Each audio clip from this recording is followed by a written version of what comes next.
Thank you. Please be seated.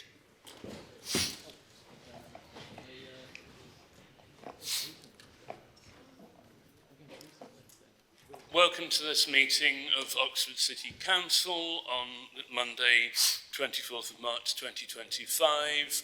Please be aware the meeting is being recorded for the purposes of public accountability. Please also make sure that your devices don't make any irritating noises during the meeting. Thanks very much.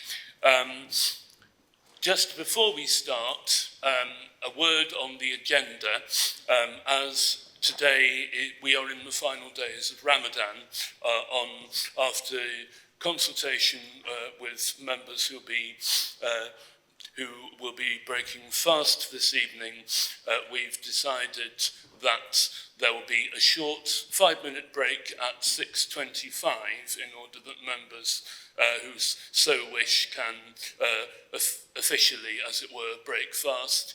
We will then take a break at 7 o'clock rather than 6:30 so that members who wish to attend prayers can do so.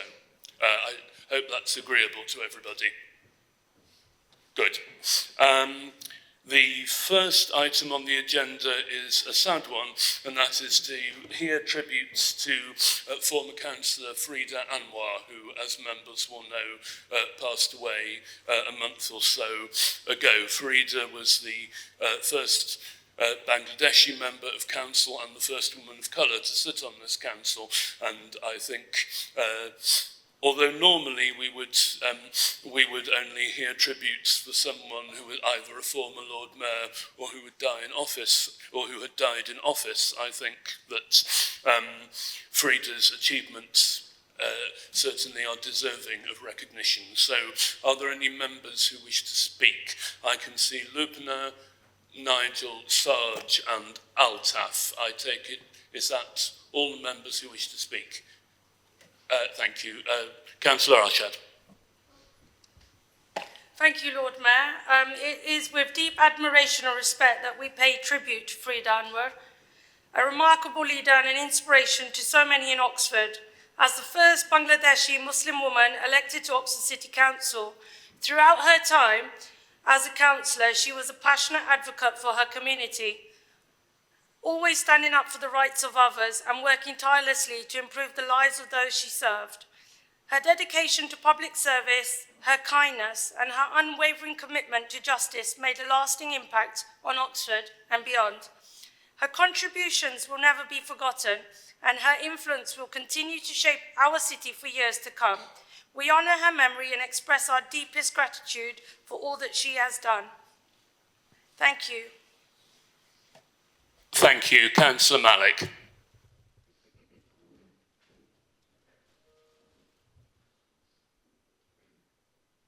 Thank you very much, Lord Mayor. All I remember about Farida is when she joined the Labour Party, and I worked with her closely, and she was the very first Bangladeshi female councillor to be elected to the council. With her husband, she used to accompany to the council meetings, and basically what just Lubna said, so I don't want to add anything else. I echo that what has been said. She was very kind, very helpful, and she was a pretty good role model for her own community. And she done a lot for, not just for the Bangladeshi community, of obviously the people of Headingley Hill and Northway also. Thank you. Thank you, Councillor. Councillor Chapman. Yes, I had the pleasure of a 2-year crossover with Farida. Farida was elected in 2014 in Headingley Hill and Northway ward, and I was lucky enough to be elected 2 years later. So we were co-councillors for a 2-year period. I was new to the area. I didn't know many people there, and she was incredibly generous with her time. She took me around, not just to meet, frankly, people of Asian background, but the whole community. She came from a distinguished background. She had served over 40 years in this country, first as a student, and then having senior roles in social care and in education, both in London and in other parts of the UK. And she brought that kindness and that sense of education and that caring to what she did. And that made a strong impression on me. She particularly liked children. If there were children on the doorstep, she would always connect with them, sometimes having some sort of sweets and stuff in her pocket to give out to them. It wasn't electoral bribery, I promise you. It was just being very, very kind. And she connected with people, and she cared passionately about Oxford, about the area where she lived, and particularly she lived in Headley Way for over 40 years by the time she passed away. So she is in our thoughts, and she is both a mould breaker, but more important than that, I think she was a considerate, decent person who we should remember. Thank you. And Councillor Altaf Khan. Thank you, Lord Mayor. I'm not going to repeat what is already been said, but I have known Farida and her husband and daughter for more than 2 decades. And because I lived more than 2 decades in Headington Marston area, so I have known her family in Headley Way very well. I am proudly can say that I have recruited her, and she did join the Lib Dem. Then later she joined Labour, and when she stepped down as a councillor, she invited me at her house, and she offered some samosas. We had a very good discussion about the city, about the politics, and despite her some of the health issues she had, but she was a very brave person and very encourageous lady to go out and do something for the community. And she has been coming to Asian Culture Center as well to take part in different events. And people may know or don't know, because I've known this family for long.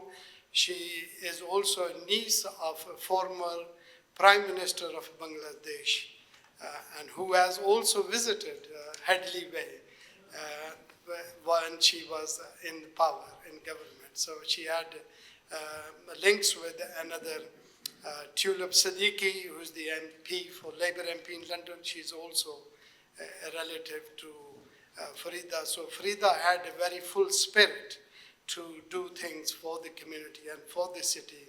She worked in social services, other places in London, but she liked very much Oxford, and she was very good, a local resident, activist, who is going to be missed.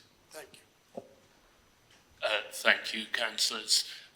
Can we please rise for a minute's silence in honour of Farida Anwar?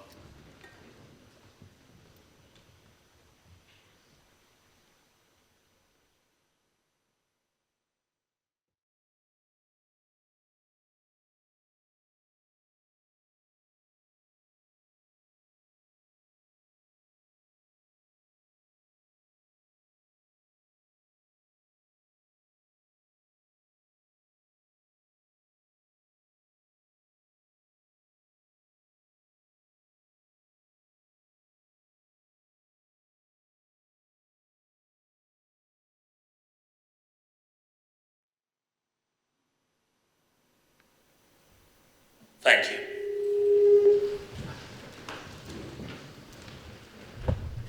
We now begin the regular agenda. Are there any apologies for absence? Jonathan? Thank you, Lord Mayor. We've received apologies from Councillors Kay Robinson and Alex Hollingsworth. Any further apologies? Councillor Renner? Councillor Latif is running late. Thank you. Any further apologies? Seeing none, are there any declarations of interest on items on the agenda? Councillor Gant. Thank you, Lord Mayor. I would like, if I may, your permission to declare an interest in respect to my role in the County Council on motions 19B, 19G and 19H. I will leave the table for those items. Thank you, Andrew. And it's good to see that at every meeting you are always interested in the agenda. Does anybody else have anything to declare? I see Councillor Ottino.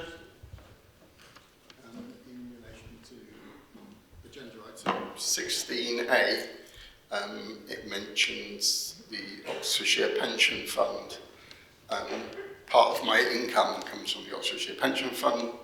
As my late partner worked for the County Council, and I don't know why it's not working. And I'm currently in a relationship with somebody else that works for Oxfordshire County Council. So in a few years' time, a significant amount of her income will come from that pension fund. but I've been advised that I can remain in for that debate and vote. Thanks. Is this working at all? No. No, it is. Since that advice has been given, I don't think anybody else who has an interest through the pension fund needs to declare it. Councillor Diggins. Sorry. Again, I don't think this is a declare. I'm just going to shout. Oh no, I'm not, sorry. I don't think this is a declarable interest, but I'm going to absent myself for this item anyway if we get to it. I think it's 19D, the one on mobile phones in schools. As I work in a school in the city, I'm going to choose to leave the room for that one if we get to it. I don't think that is a declarable interest, but since you are choosing to absent yourself, thank you. Any further declarations of interest? Seeing none, good. Minutes of the last ordinary meeting of Council, which was held back in January, and the budget meeting on the 13th of February. Are there any corrections to the minutes? Seeing none, can we please approve the minutes as a correct record? All those in favour? Good. Thank you. Item 4, appointments to committees, there are none. Item 5, announcements.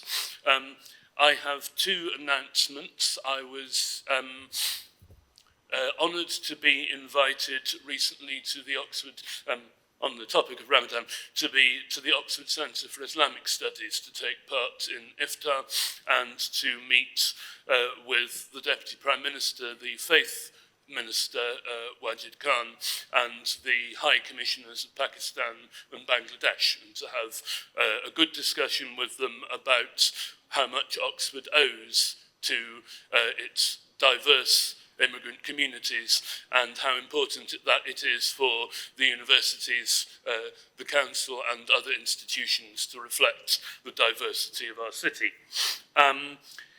Second, it was also a great pleasure to attend and speak to a couple of hundred primary school children, mostly from Oxford, at the City Council, at the Oxford Playhouse's primary playmaker scheme, which is now in its 10th year. This brings children of the ages of 9, 10, 11 from primary schools, including many in areas of deprivation, to the Oxford Playhouse. They have professional support to write their own short 5 to 10 minute plays, which are then performed by professional actors. And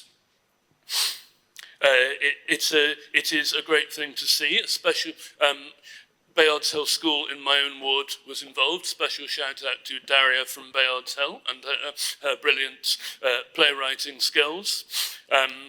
Shout out also to the new, well, reasonably new director of the Playhouse, Mike Tweddle, who is a Wadhamite and therefore, of course, a brilliant thing.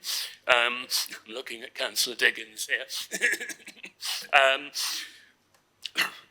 But there is a serious, it's not just a lot of fun for the kids. If all the world's a stage, then functioning in later life is going to be greatly helped by the articulacy and the other skills that that scheme has given to the children, and particularly being at home in places and with people that they would not otherwise, in many cases, have had the opportunity to meet. So all power to their arm, and here's to the next 10 years of the primary Playmaker scheme, which the City Council will, I'm sure, continue to support. That's all from me. Sheriff, do you have any announcement? No, I don't, Lord Mayor. Thank you. The Leader of the Council. Yes, I do, Lord Mayor. Just wanted to let council know that I've had a correspondence with the Mayor of Ramallah, who wrote to us following recent events on the West Bank, and I have written back to him on behalf of council to express our deep sorrow and concern about events that are happening there. I'm happy to circulate both of those letters to all councillors, and will ask officers to do so. It's literally just today that we've been writing, so that's why it's fresh off the press, as it were. But just wanted to let council know that, and I may reference that in response, that letter in response to the address that we're going to receive later on. Thank you, and I'm sure members of council would appreciate having those two letters circulated. Chief Exec, Chief Finance Officer, Monitoring Officer, City Rector. Thank you very much, Lord Mayor. Thank you, everybody. Lovely to see you. Someone who, if all the world's a stage, unexpectedly found themselves on a public platform was Oscar Romero in El Salvador, and he was made Archbishop, and from that point onwards he started to speak, especially in his own words, "The ones who have a voice must speak for those who are voiceless." He became very unpopular because of that, and on this day in 1980, he was shot and killed while taking a church service. He was someone who used his platform very well for the needs of others. A quote which is often connected with him, but in fact was written by someone else, was a reminder to him, to lots of people, that what we are about is part of a much longer story, and we can honour that, but remember that with humility. So if I may just finish with these words. This is what we are about. We plant the seeds that one day will grow. We water seeds already planted, knowing that they hold future promise. We cannot do everything, and there is a sense of liberation in realizing that. This enables us to do something, and to do it very well.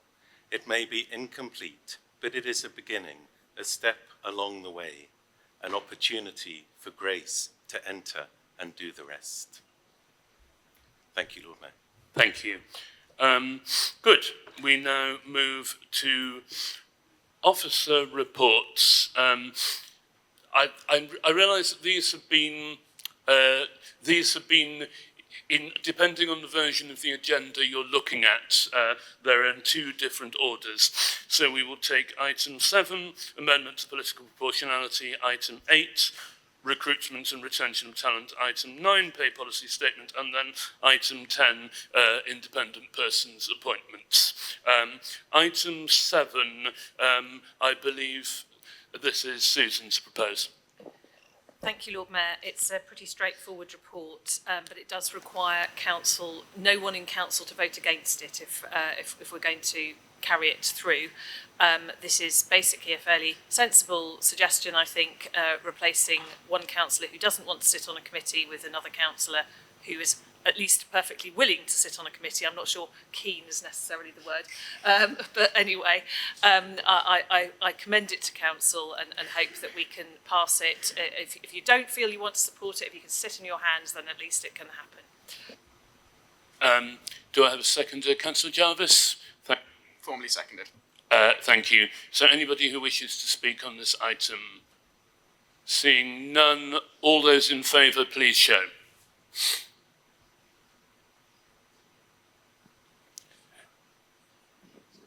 Thank you. And the moment of truth, is there anyone against? No. And any abstentions? No. Good. That's unanimous. Thank you very much. Item 8, improving recruitment and retention of talent. Councillor Chapman. Yeah, thank you very much, Lord Mayor. This is also, I hope, relatively uncontentious too. It's the first of 2 reports tonight around pay and reward for staff at Oxford City Council. This first report is about how we use market allowances to supplement people's pay in order to attract the right talent and retain it, particularly in hard to recruit posts.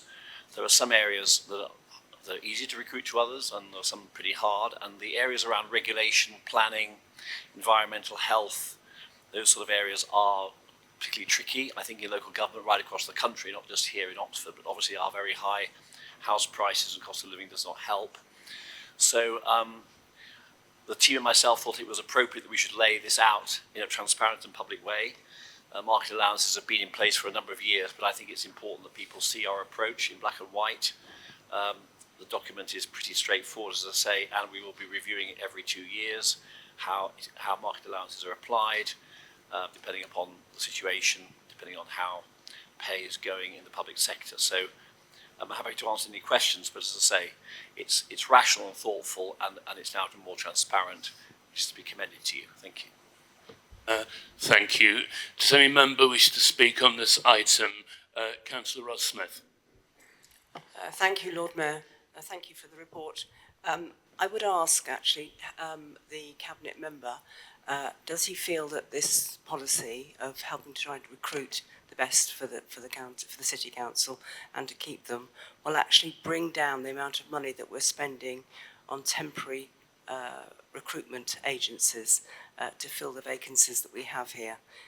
Has he got any idea of what sort of percentage we could see a drop in the cost of that bill? Councillor Chapman. That's quite difficult to calculate if you think about it, because you don't know what it would have cost, as it were. I mean, if people have been temporary or interim, it is quite complicated. So I can't give you a kind of an answer with a number in it. But what I do believe, though, without this policy being in place, we won't be able to recruit people to any of the key and top difficult to fill jobs in the council.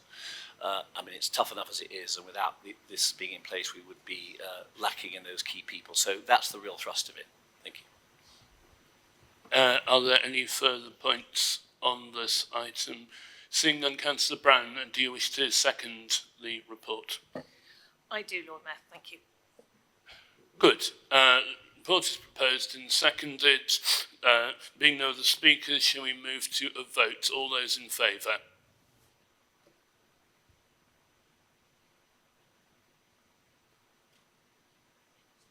Thank you. Any against? None, and any abstentions? Thank you. The report passes. Item 9, the pay policy statement. Councillor Chapman. Yeah, this is an annual treat for all of us. We have to publish a pay policy statement every year. It harks back to the heady days of 2011. Some of us might remember the Localities Act. A very distinguished minister called Eric Pickles. Anyway, he determined that the council should publish a pay policy every year. This is a summary of the way we pay people within the City Council. There's nothing particularly new or surprising in it, partly because we are in the mid-period of a 2-year settlement with staff at the moment, so there's no change in the way we're going about paying people for next year. It's based on that agreement, and that's all I really need to say. Thank you. Thank you. Councillor Brown, do you wish to second? I do. Thank you. Any members wishing to speak on the pay policy statement? Seeing none, good. Can I see all those in favour?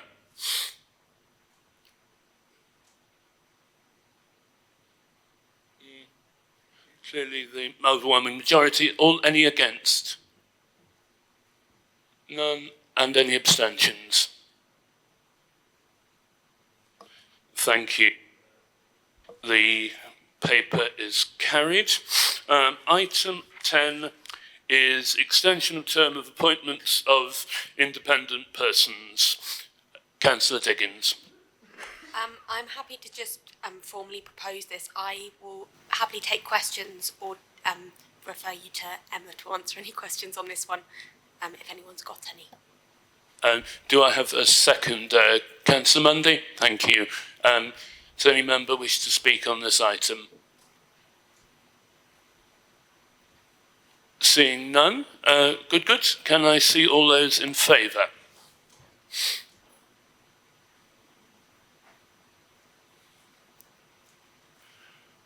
Thank you. Any against? None. Any abstentions?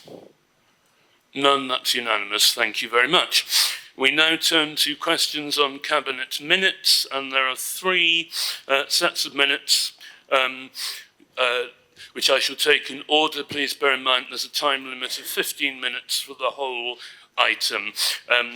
So first of all, we turn to the minutes of the Cabinet meeting held on the 5th of February. Do any members have questions on those minutes? Councillor Ross-Smith. Thank you, Lord Mayor. Yes, this is a question really that I've actually already put in to council officers, but I haven't had a response. So I thought I'd try and get an answer if I can this evening. It's to do with the grant allocations to community and voluntary organisations for 25-26. And I note all the concerns that were raised by the Scrutiny Committee and reported to the Cabinet. The concern that I've had raised with somebody who's involved with a local festival for the summer is that the opening date has been changed from early March. It was announced it's going to be early March to the end of March, and the closure is sometime, I think, in July, 7th July, determination by that. And the question is, what happens with events that are going to be taken before that end of closure? Are the grants all going to be taken in and then decided by the end of July, or are some of them, as they come in early, going to be decided in time for the event? Thinking particularly of one in my colleague's division, which is Headington, which is the Headington Festival, which is back this year. It didn't happen last year, but it's back this year, and they're looking for a small grant towards the costs of putting that in place. Thank you. Who is going to answer the question? Councillor Smith. Yeah, so we've published the timetable for the grants programme. I mean, we can't vary that. You know, the deadline is the deadline. The decisions will be made when, you know, we've said the decisions will be made. Members do still have their individual ward member budgets, so I suggest perhaps you use that this year if you're able to. Are there any further questions on the 5th of February? Seeing none, we turn to the Cabinet meeting held on the 12th of March. Councillor Miles. Yeah, I'd just like to clarify one of the items. I think it was item 144, page 33 to 34 of the briefing note. And just clarify whether the council has done any analysis on savings or efficiency for the 3 unitary proposal. This is around the devolution debate because I understood from the briefing note that there hasn't been any. Sorry, I just wanted to clarify whether or not you have done any analysis of savings or efficiency gains through the devolution proposal that the City Council's put forward around the 3 unitary authorities. Thank you. Councillor Brown, I take it. Yes, we have started that work. Councillor Fairweather. Under the homelessness heading, which I think is item 139, could somebody comment, probably the Cabinet member for homelessness, comment on Housing First and when the Council can expect a report on the outcomes of what looks to be quite a promising scheme? Councillor Smith.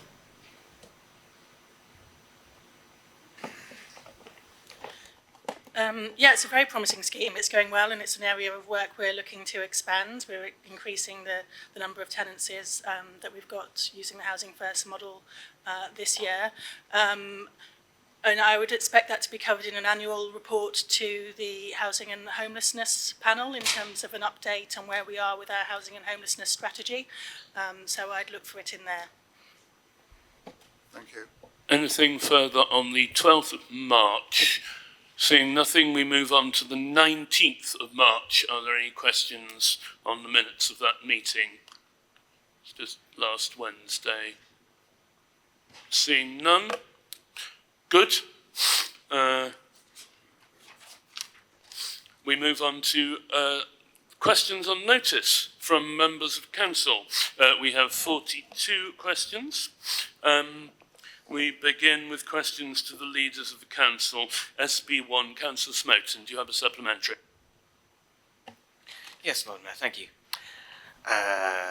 SB1, concerning transport in particular, do you agree that this is a matter well served by strong integration and partnership working across the full region. How would you prevent unitarisation from disrupting county transport projects that span wider areas? To give an example, the A40 improvements that concern travel between Oxford and Aynsham and Whitney. Thank you, Councillor Smoten. I think there's going to be quite a few changes to transport as we move into the new era of devolution and local government reorganisation, because obviously the Mayoral Strategic Authority will have a strategic voice in terms of transport. There are always going to be boundaries somewhere, and there will always be need for partnership working between different councils. I think that a unitary Oxford balances very well with a strategic authority across a geography of, say, Oxfordshire, Berkshire and Swindon. I think we would be very supportive of taking some decisions at a strategic level, if they are strategic, but also being able to work in partnership with other local councils and taking our own transport decisions, as we did before 1974 in Oxford. Question SB2, Councillor Anwar, do you have a supplementary? No supplementary, Lord Mayor.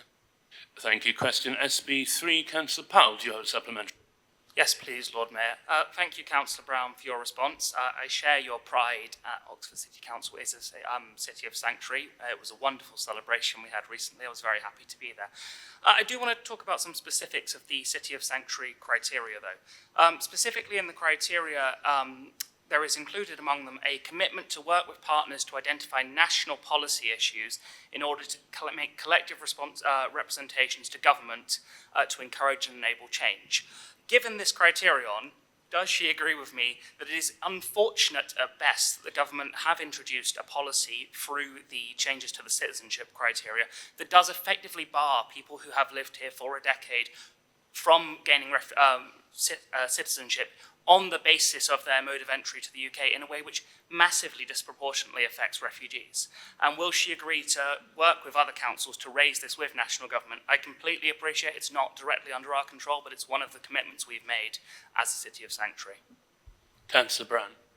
Thank you, Lord Mayor. I mean, we as a council do not dictate immigration policy in this country, and we have to work within the government's immigration policy, but we do and have and will, I am sure, make representations about various policy areas where we don't always 100% agree. SB4, Councillor Powell, do you have a supplementary? Thank you, Lord Mayor. Thank you very much for the response. It's a linked question. So I completely appreciate the point that it's not under our control and that obviously there are a number of areas where we don't 100% agree. I do really want to pick up on the specifics. Will she join in making a specific comment on the government's decision to change the good character requirement for citizenship and the impact that has on residents who've lived in places like Oxford for a decade? Councillor Brown. I have not had notice of that question, and I am not prepared to make any such commitment. SB5, Councillor Powell, do you have a supplementary? No supplementary, but thank you very much for the update, and I look forward to hearing more about the working groups. We turn to Cabinet Member for Finance, ET1. Councillor Smoten, do you have a supplementary? Thank you, Lord Mayor. So, concerning the scenario that's described in your answer, is there cross-district informal communication regarding CTR schemes?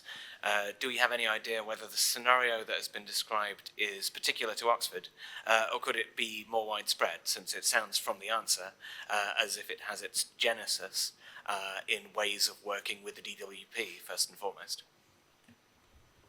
Councillor Turner. That's a jolly interesting and unexpected twist. And it means I'm not allowed to rehearse the origins of the localisation of council tax reduction, which I was otherwise going to. So we're spared that. Have to think about George Osborne and Danny Alexander's legacy another day. On this, then, I am aware that we have absolutely been in contact with other districts about scheme design. I'm not sure if we've discussed this particular matter with them, but there are regular meetings between Nigel Kennedy and his counterparts, and also the level that works to Nigel. And Nigel is nodding vigorously at me, which I think is his way of telling me that he's very happy to table this and raise it with them. Yeah, we always try and work with other districts to get the best outcome that we can. So thanks for raising it, Chris. ET2, Councillor Sanderson, do you have a supplementary? I do, thank you, Lord Mayor. So the written response suggests that there may be a probate or complex legal disputes that prevent more research and potential compulsory purchase of buildings. So the building that in question doesn't apparently have any issues around this, and the owner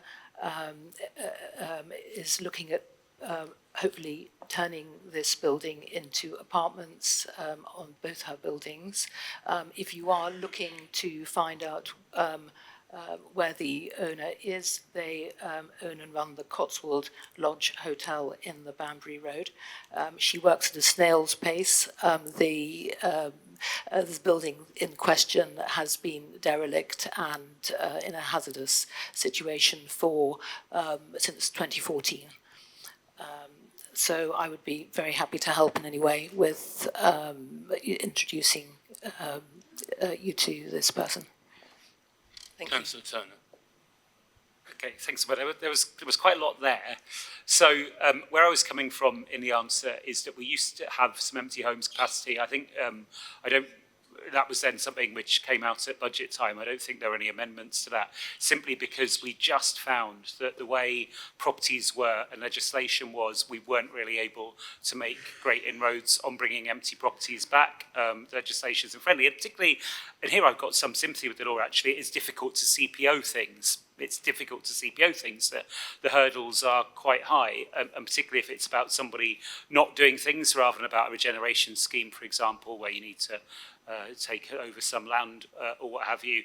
The situation that's just been described sounds to me as though someone would say, well, I'm working up plans, and then a CPO wouldn't be successful and would involve abortive expenditure without knowing more of the details. I couldn't say more.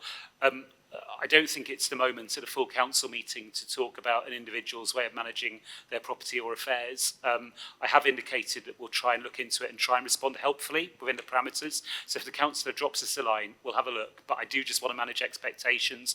Not only is it a question of our resource, but in this area, the law just isn't particularly helpful when it comes to CPOing things where we're not happy, where it's been a long time, but where there's some sort of plan. So we'll do what we can. Thank you. We now turn away from ET and go to Cabinet Member for Zero Carbon, Oxford. Councillor Henwood, do you have a supplementary AR1? No supplementary, Lord Mayor. AR2, Councillor Henwood, do you have a supplementary? Yes, I would. Yes, the portfolio holder has explained that the City Council management costs will be absorbed within existing resources. Given the scheme has been running for several years, can you please be open and transparent as to the actual cost of managing this grant and how many officer hours are designated to managing the grants? Thank you. Councillor Railton.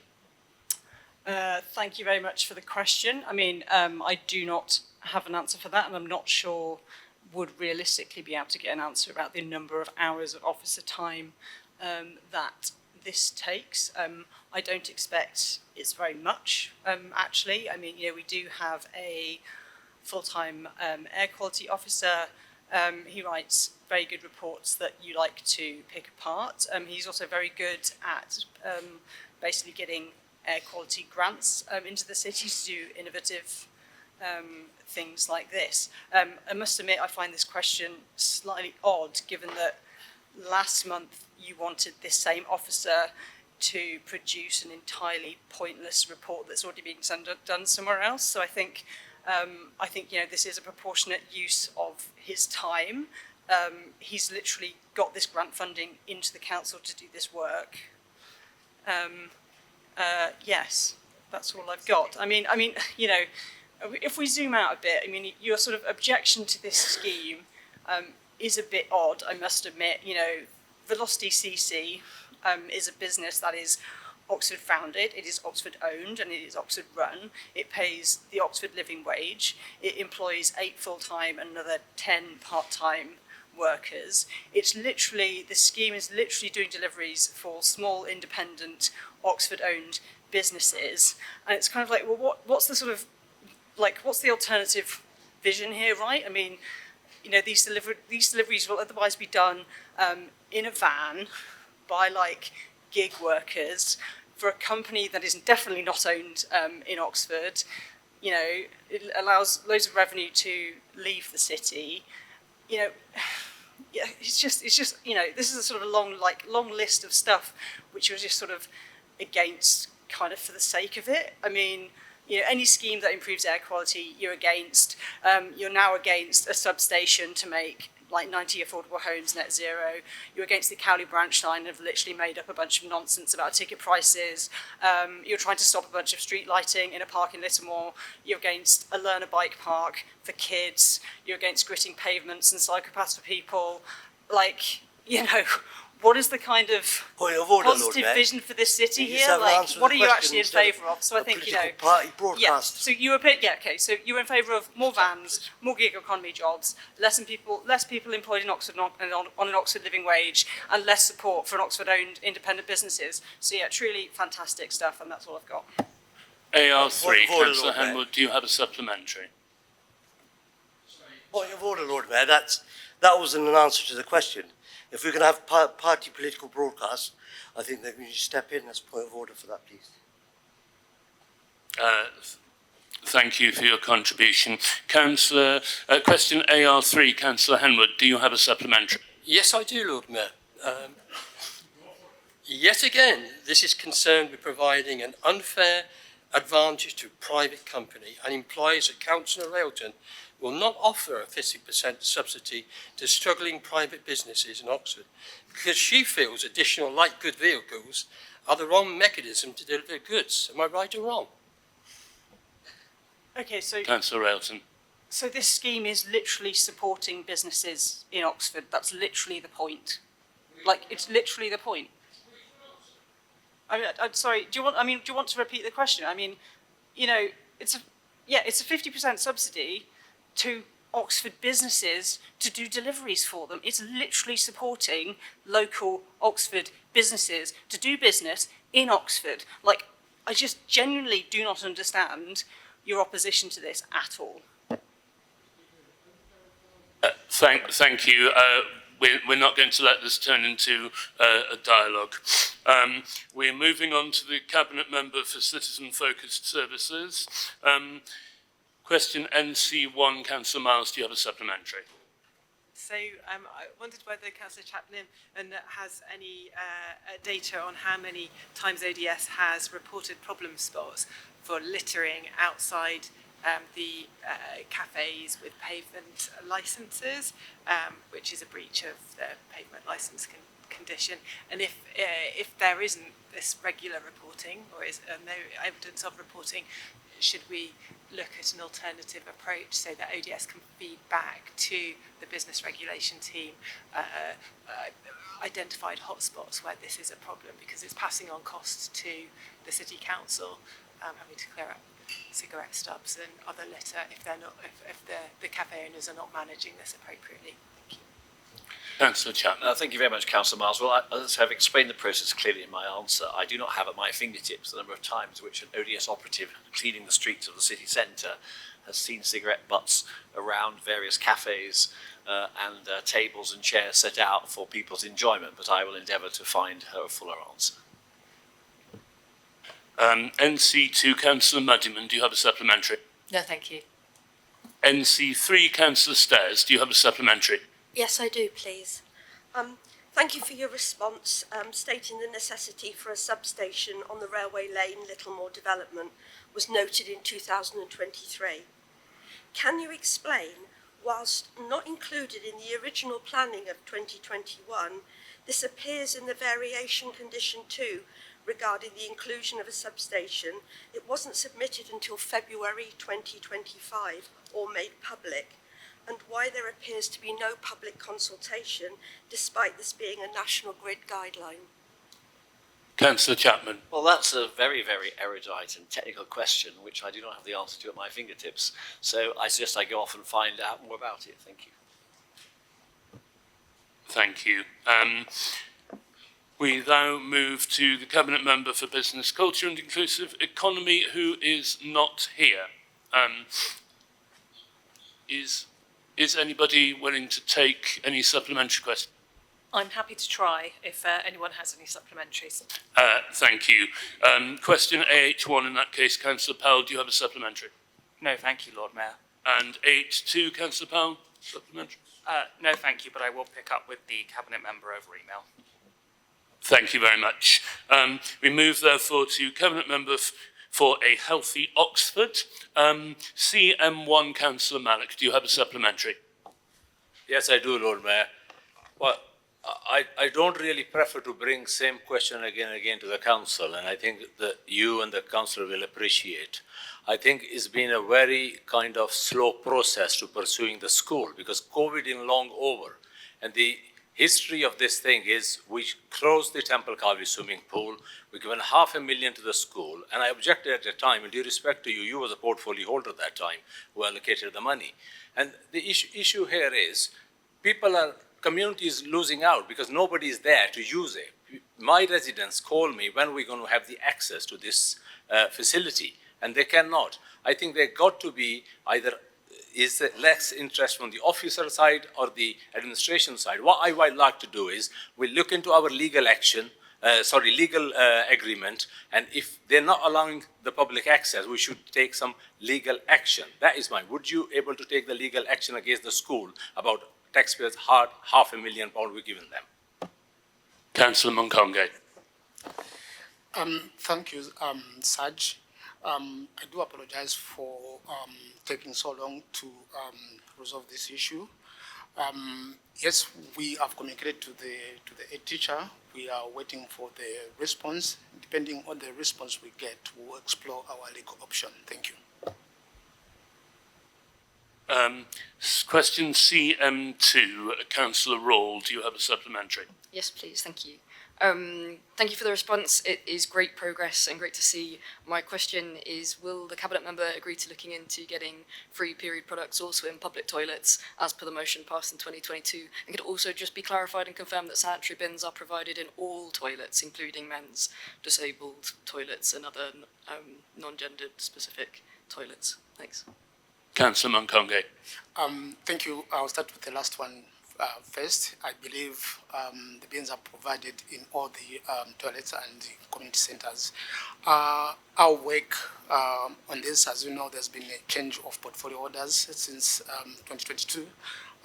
This now falls in my brief, so I'm keen also to explore the options, including the cost involved and working with our closest partners. Thank you. CM3, Councillor Powell, do you have a supplementary? No, thank you, Lord Mayor. And CM4, supplementary?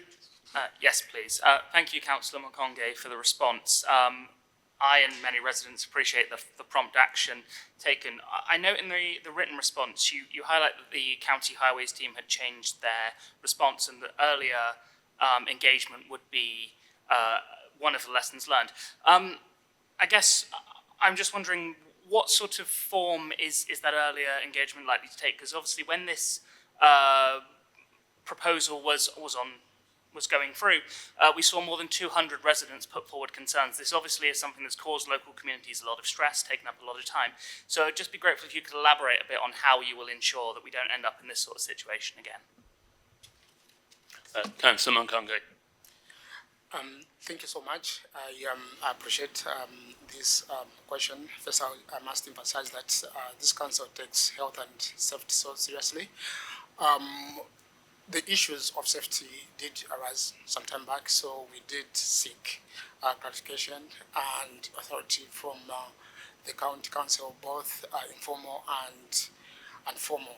So going forward, what we're saying is we start at the earliest stage to engage with other consultants, and in this case, the County Council, that can also extend to other consultants. Thank you. Thank you. We now move on to the Cabinet Member for Housing and Communities. LS1, Councillor Fairweather, do you have a supplementary? No. LS2, supplementary? No. LS3, do you have a supplementary? No, only to say thank the Cabinet Member for the details given in the answers. Thank you. We now have LS4 seems to be missing. Is that deliberate? Do officers? Okay. There isn't a missing. As long as there's not a missing question, in which case we have LS5, Councillor Jafari Marbini. Do you have a supplementary? No, thanks. And LS6, do you have a supplementary? No, thank you. LS7, do you have a supplementary? No, thank you. And finally, LS8, do you have a supplementary? No, thanks. Thank you. LS9, Councillor Yatesman, do you have a supplementary? Yes, please, Lord Mayor.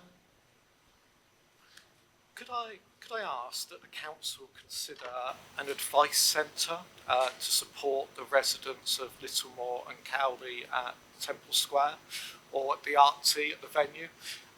They're soon to lose the Barclays local actually coming out of the RT. They've served notice that they'll be coming out of there, so there will be availability 3 days a week in the morning there as a venue, which I think it would help support the communities of Littlemore and Cowley to have something based there for them. Thank you. Councillor Smith. Thank you. Yeah, I mean, obviously the City Council doesn't sort of run advice centres directly. We do fund them, including the Rose Hill and Donington Advice Centre, which isn't too far away. So if you've identified a gap and you know that there is a need for advice services that you've identified, then I'd be happy to facilitate discussions with them about how they or one of the other advice centres might perhaps be able to step into that space. Thank you. LS10, Councillor Jafari Marbini, do you have a supplementary? No, thank you. Thank you. We now move on to the Cabinet Member for Planning, LU1, Councillor Henwood. Do you have a supplementary? Yes, I do, Lord Mayor. Diverting seal receipts from Littlemore Blackbird Leys to fund the Cowley branch line puts Littlemore and Blackbird Leys at risk in that the critical infrastructure that they may need in the future may go missing because money is being diverted towards the Cowley branch line. Could the portfolio holder explain to me why a risk assessment hasn't been made to the public and why the poorest communities in Oxford are funding the Cowley branch line? Councillor Upton. Thank you. I think you've missed the fundamental point that having the Cowley branch line will enable there to be far greater still receipts because there will be denser build-outs along beside it. So in fact, there will be more sill generated than there would be without it. So this actually will be a net increase in the amount of sill that will be available for Littlemore and indeed for the entire city. LU2, Councillor Henwood, do you have a supplementary? Yes, I do, Lord Mayor. So an adult single bus fare from Blackbird Leys to the city centre is £2.50. A train journey would terminate at the railway station and an additional bus would be needed into the city centre, costing a further £2. Given that the transport operator hasn't been identified, how does a portfolio holder know that train tickets will be likely cheaper than bus tickets? Councillor Upton. Well, you've hit the nail on the head, haven't you? We haven't, the provider of the rail service has not been identified, so we have no idea what. So I'm not sure why you keep asking this question about how much it's going to be, because obviously we don't know. But what we've said is the assumptions we're making is that it will be roughly the same as the Oxford Station to Oxford Parkway, which is about the same distance.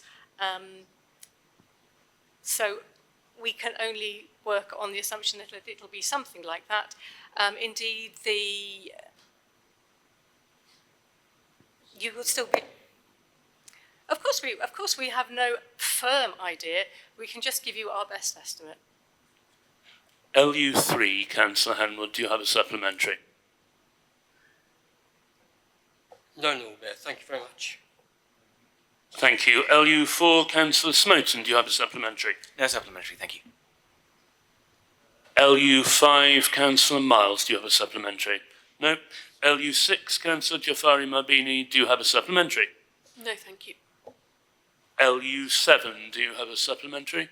No, thanks. And LU8, do you have a supplementary? No, thanks. LU9, Councillor Henwood, do you have a supplementary? Please, Lord Mayor. Many of the sites designated for the housing are on sensitive sites. Can we have an assurance from the portfolio holder that proper due diligence will be given to a full and open consultation period and not reduced either in scope or in time? Councillor Upton. So bear in mind that all of these sites have been through this process once very fully 2 years ago. We're just having a second round of it because, as you know, we withdrew our local plan 2040. So a lot of due diligence has already been done, and we are going through all of the steps right from the beginning, as we would do if this was the first time we were doing it. So in fact, there are being many more bites of the cherry than there normally are to review these sites. LU10, Councillor Miles, do you have a supplementary? Seeing none, good. We now move. Unusually, we have some questions to committee chairs. We have chairs. Questions to the chair of the Oxford City Planning Committee. MC1, Councillor Muddiman, do you have a supplementary? Yes, thank you, Lord Mayor. Thank you for your response, Councillor Clarkson, and it is indeed good news that there's going to be increased capacity at Oxford Sewage Treatment Works, as you say in your response. Do you yet have any details about what the increased capacity will be, and also what confidence do you have as Chair of Planning that Thames Water will A, still exist by 2027, and B, be able to actually deliver on this agreement? Thank you. I'm not sure that the chair of the planning committee quite has the continued existence of Thames Water necessarily in their remit. But would you like to make a stab at answering, Mary, or if you wish to refer this to the cabinet member? Point of order, Lord Mayor. I mean, I just don't think that is a question for the chair of the planning committee. Yeah, that's what I was about to say. If you wish to refer this to the cabinet member. The first part of the question was simply about what the capacity is, what the increased capacity is going to be, as you've referred to in your answer. All I can say is that contracts are being drawn up at the moment, and my understanding is that both DEFRA and the Environment Agency are satisfied that the capacity will be sufficient for them to withdraw opposition to planning applications, existing ones. Okay, but I can get more details as and when those are drawn up. Thanks. Thank you, I'd appreciate that. Thank you. And does the cabinet member have any comment to make? Well, I guess only that. Our senior officers have had extensive conversations with the Environment Agency, with Thames Water, with government departments to try and get this sorted out, because it is a massive break on us trying to build housing in the city, etc. And that they have got to a position now where contracts have been tendered and awarded for the improvement works, for things that are due to be done by 2027. And the Environment Agency is sufficiently happy with that they are removing the requirement to have this specific condition about not being occupied until various things have been done, they're not going to require that on future planning applications, which is really good news and real testament to our officers' efforts on this. MC2, Councillor Jafari Mabini, do you have a supplementary? No, thanks. And MC3? No, thank you. Thank you. Last but not least, there is a question to the Chair of General Purposes Licensing Committee, EM1. Councillor Yateman, do you have a supplementary? Yes, please, Lord Mayor. Could I ask for a representative from the taxi trade to be invited to report back with their experience in following the Uber launch at the next appropriate licensing committee meeting? And perhaps in advance of that, ask that some of the issues discussed previously, such as an additional taxi rank, be looked at and perhaps expedited for them. Thank you. Councillor Mundy. Thank you for the question. So In response to the taxi ranks, we have discussed that at licensing committee before. It's a matter that ultimately lies with the county council in terms of the highways authority, but I think we should continue to press for credible and sensible locations, and a number of taxi ranks we have heard in the past about what sounded like not very credible amount of spaces for taxis at the train station. So I think we should definitely push for better for the taxi trade in relation to that. In terms of inviting, I take it a member of Coulter, for example, to speak at licensing committee. Yeah, absolutely. Thanks. Thank you, Councillor Mundy. That concludes item 12. Item 13, we do have one public address, but I understand that the member of the public, Professor Maynard, will be here at 7:30 in accordance with the published agenda. Item 14, there are no outside organisation or committee chair reports and questions for this meeting. So we move to item 15, which is the Scrutiny Committee update report. Thank you very Councillor much. Mars. Thank you. So you have the report before you. Just to summarise, the Scrutiny Committee met twice during the reporting period, which was from the 29th of January, we met also on the 3rd of March, and each of the three panels met once. There were 8 substantive items that were discussed, just to highlight a couple: the equalities update, for instance, and also the City Council's annual business plan, and the adult exploitation and modern slavery update. The committee presented Cabinet with 14 recommendations, 10 of which were accepted. 1 was accepted in part and 3 were rejected. I would like to draw your attention to the fact that there was extensive discussion on the equalities report. Concerns were raised by Cabinet that we spent a long time discussing this, but we didn't go over time during that meeting, respecting officers' time and also the amount of time that we are allowed to discuss such items. But I think that the committee members felt that they had discussed that adequately in the time that we had for the meeting. There was important work that was presented from also the housing team, and they presented to one of the panels as well, and just want to thank them for the work on that. With the panels, they collectively reviewed 9 substantive items. The climate and housing panel submitted together separately, but in aggregate form, 6 recommendations to Cabinet, all of which were agreed. I'd just like to thank everyone who participated in these processes, from the officer and Cabinet side as well, presenting, and to all the panel and scrutiny members. Thank you very much. And for more information on the recommendations and responses, you can see the report. Thank you very much. Are there any questions or comments on the report? Seeing none, thank you very much, Councillor Miles. Thank you for your excellent chairing of Scrutiny Committee over the last year. That concludes all the parts of the agenda that we can deal with apart from the motions. Now, members will be aware that motion A, for motion A, we have a public speaker who has... Sorry. Yes. Yes, but for question A, motion A, we have a public speaker who has considerable expertise as a doctor with Medical Aid for Palestinians, a highly respected organisation, and it is important that Council hears him before discussing the motion. What I would propose that we do, therefore, is go one down the list and begin discussing motion B, but with the proviso that when we return and have heard Professor Maynard, we will extend standing orders if necessary to make sure that motion A is fully discussed and a resolution is reached on it. Are members agreeable to that? Councillor Gant. Sorry to interrupt you, Lord Mayor, but just to say, when I declared an interest at the beginning of the meeting, I think I omitted to include 19C in my list, which I'm also advised at since I have collective responsibility for a different proposal from another council, I've also been advised to recuse myself from that one. So with apologies, I will do that. Thank you very much, Councillor Gant.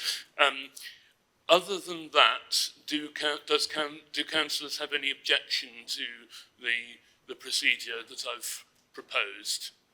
No, good. In which case, let's begin for the time being with motion B, which is in the name of Councillor Saj Malik. Councillor Malik. Thank you. To start with, I think Lib Dem put their amendment, so I'll accept that. So I can propose that. In my ward of Temple Cowley, we have got about 40 bricks and mortar small businesses. We have got the heritage business of Smith & Lowe, Panda House, Holloway Auto Part, Road Performance Motorcycle and Crescent Road Garage. Two of them have even been there since the 1940s, handed down from father to son.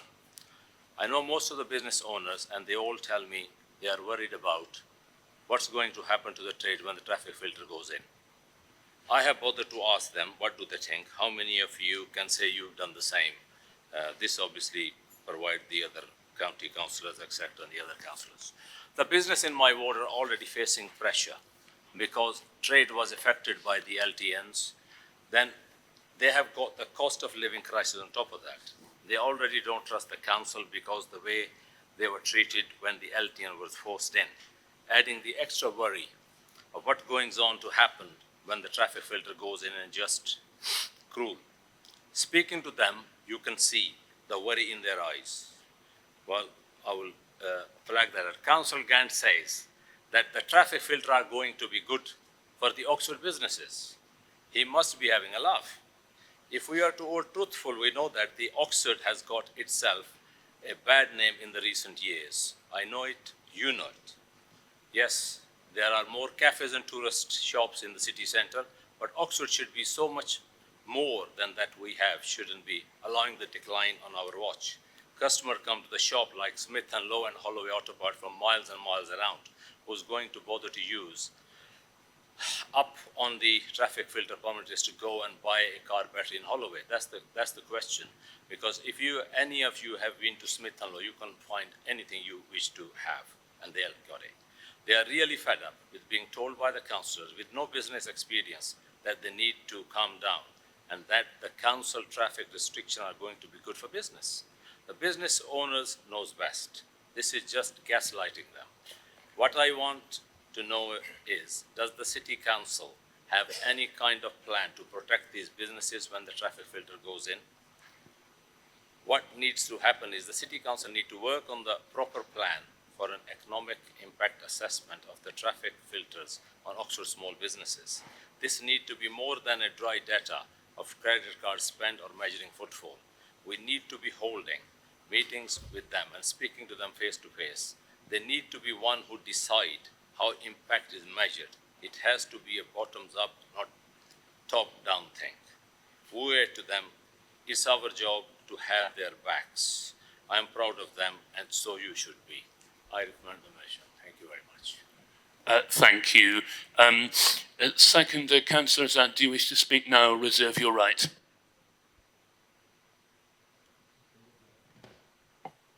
Do you wish to speak now? Reserve your right. Thank you. We ask for something that is practical, sensible, and balanced. The businesses in the city already are under a lot of pressure, and these traffic measures are going to devastate the local traders. We support the objectives to reduce the emission, to improve the reliability of the bus journeys, to create the safer cycling, walking, and investment in the community's long-term health and well-being.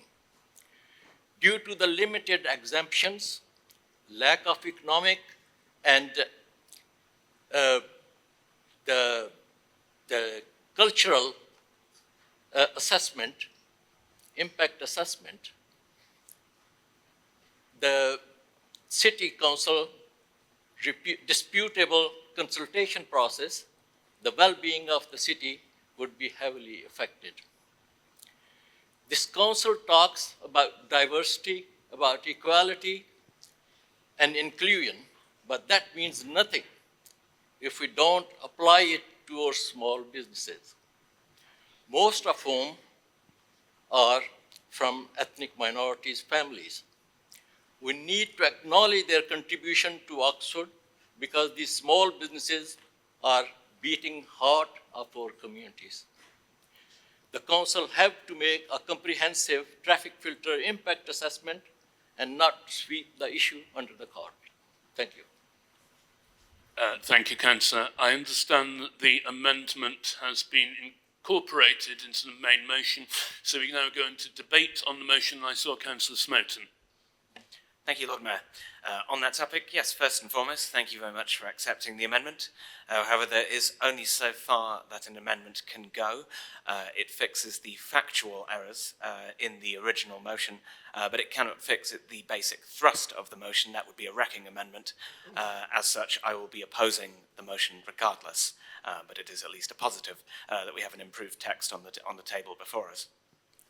Seen from 10,000 feet, there's a basically good core idea here, and specifically that is that we should engage with business in breadth and in depth about this and about any other matter that affects them. That can, it must, and it will be done. However, the problem is that the approach the motion takes, it asks for 2 additional quantitative measures, but both of them are flawed. Neither business turnover nor staffing levels can be sourced from public data sets. That means that they would be self-reported, which would introduce a huge source of bias into any sort of surveying. A business whose turnover had fallen would be much more motivated to take part in a survey than ones whose turnover had stayed the same or had risen. This is why objectively measurable criteria are important, hence the choice in the report cited by the motion of spend data, which can be sourced from a third party, and footfall and vacant unit counts, both of which can be measured objectively and directly. The motion also asks for this council to second-guess and preemptively commission work to evaluate the work of a sibling council. That seems like a dubious precedent when it comes to the use of scarce public funds. It would be more appropriate for the city to make constructive submissions regarding the monitoring and evaluation framework, though as noted above, neither of the new suggested metrics are in fact good metrics, so we shouldn't make that submission. Finally, the question of free-form engagement with businesses is addressed at length in the cited monitoring and evaluation framework. Similar to other self-reported data, it isn't suitable for quantitative evaluation, but it is nonetheless useful for gathering feedback, and it is endorsed for that purpose. Councillors, the motion is ultimately too flawed in what it's asking for to support.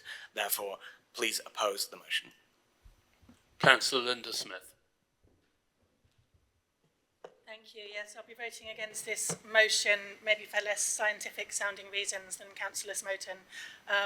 I don't support the traffic filter on Holloway, but it is a county council project.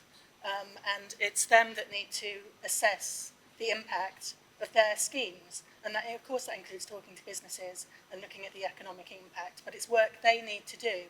You know, we're responsible, we need to be making sure that any schemes that we put forward, projects that this city council is responsible for, that we're doing the same and that we're engaging with local businesses, with local people and listening to residents. And we absolutely have to do that. And we have to make sure that the county council is doing the same. We can't do it for them. Councillor Hunt. Thank you. It won't surprise my fellow councillors here today that as the St Clement City Councillor responsible for introducing our LTNs with colleagues at County and looking forward to the return of our bollards that have been temporarily removed while we await the introduction of our traffic filters, I am highly in favour of traffic filters and against this motion. Anecdotally, while I don't have the data at hand, if you talk to any of the shop or cafe proprietors on Magdalen Road in our St Mary's ward, now a destination road for Oxford residents across the city, many have established businesses since 2022, since the bollards went in, thanks to the traffic calming measures. Here in the council, we're all very concerned by the cost of living crisis, the ongoing high energy costs, import costs, the failures of Brexit. However, then as now, misinformation and fear has led to protests and fear against the traffic calming measures. An unhelpful LTN, now traffic filter rhetoric, has grown up, amplified by social media. The stark reality is that too many people who could easily choose other options simply refuse to consider other forms of transport than the car. Today, cycling down Cowley Road here, an hour ago, 80% of the drivers sitting stationary in traffic were able-bodied men. Just to give us a bit of context, the congestion pricing, which was introduced in January in New York, has been an overwhelming success. So this is congestion pricing I'm moving on to. Attendance of theatre and cinema is up, restaurant reservations are up, pedestrian traffic is up, retail sales are up, commercial leasing is up, crime is down, and car crashes are down. So future generations won't thank us for doing nothing. Thank you. Councillor Raymond. Thank you, Lord Mayor. Just referring back to Councillor Smoton's remarks about people registering, the exact opposite would apply to if you looked at it from the other side. So people who would be in favour, they would record stuff, and the people who were against, they wouldn't. So that was something that you would have to base on how you do it. It's interesting from the Labour side that you, some people want to disown the filters, and some city councillors really, really want to own it and say it's theirs. I really hope that they can make their mind up. Is it theirs or is it not theirs? Worry about spending council's money. We've had that precedent already where we've spent still money on CPZ, so I don't see an issue where what affects our residents we shouldn't spend money on. So actually this motion is really just, it's a simple motion. It's support local trade, local businesses, and the residents of Oxford. So if you're in favour of LTNs, you want to vote against it, and if you're opposed to LTNs, you will support this motion, because that's what the majority of people say. So if you're opposed to traffic filters and opposed to LTNs, please vote for this motion. Thank you. Councillor Henwood. Short one from me, Lord Mayor. Thank you very much. Just want to correct Councillor Smith. Going back a few years, clearly this was a joint transportation strategy developed between the City Council and the County Council. It's no point trying to pass the buck onto the county. We have a joint responsibility to look after our roads. We cannot pass a boat Labour group. Sorry for that, you've been caught out. Councillor Turner.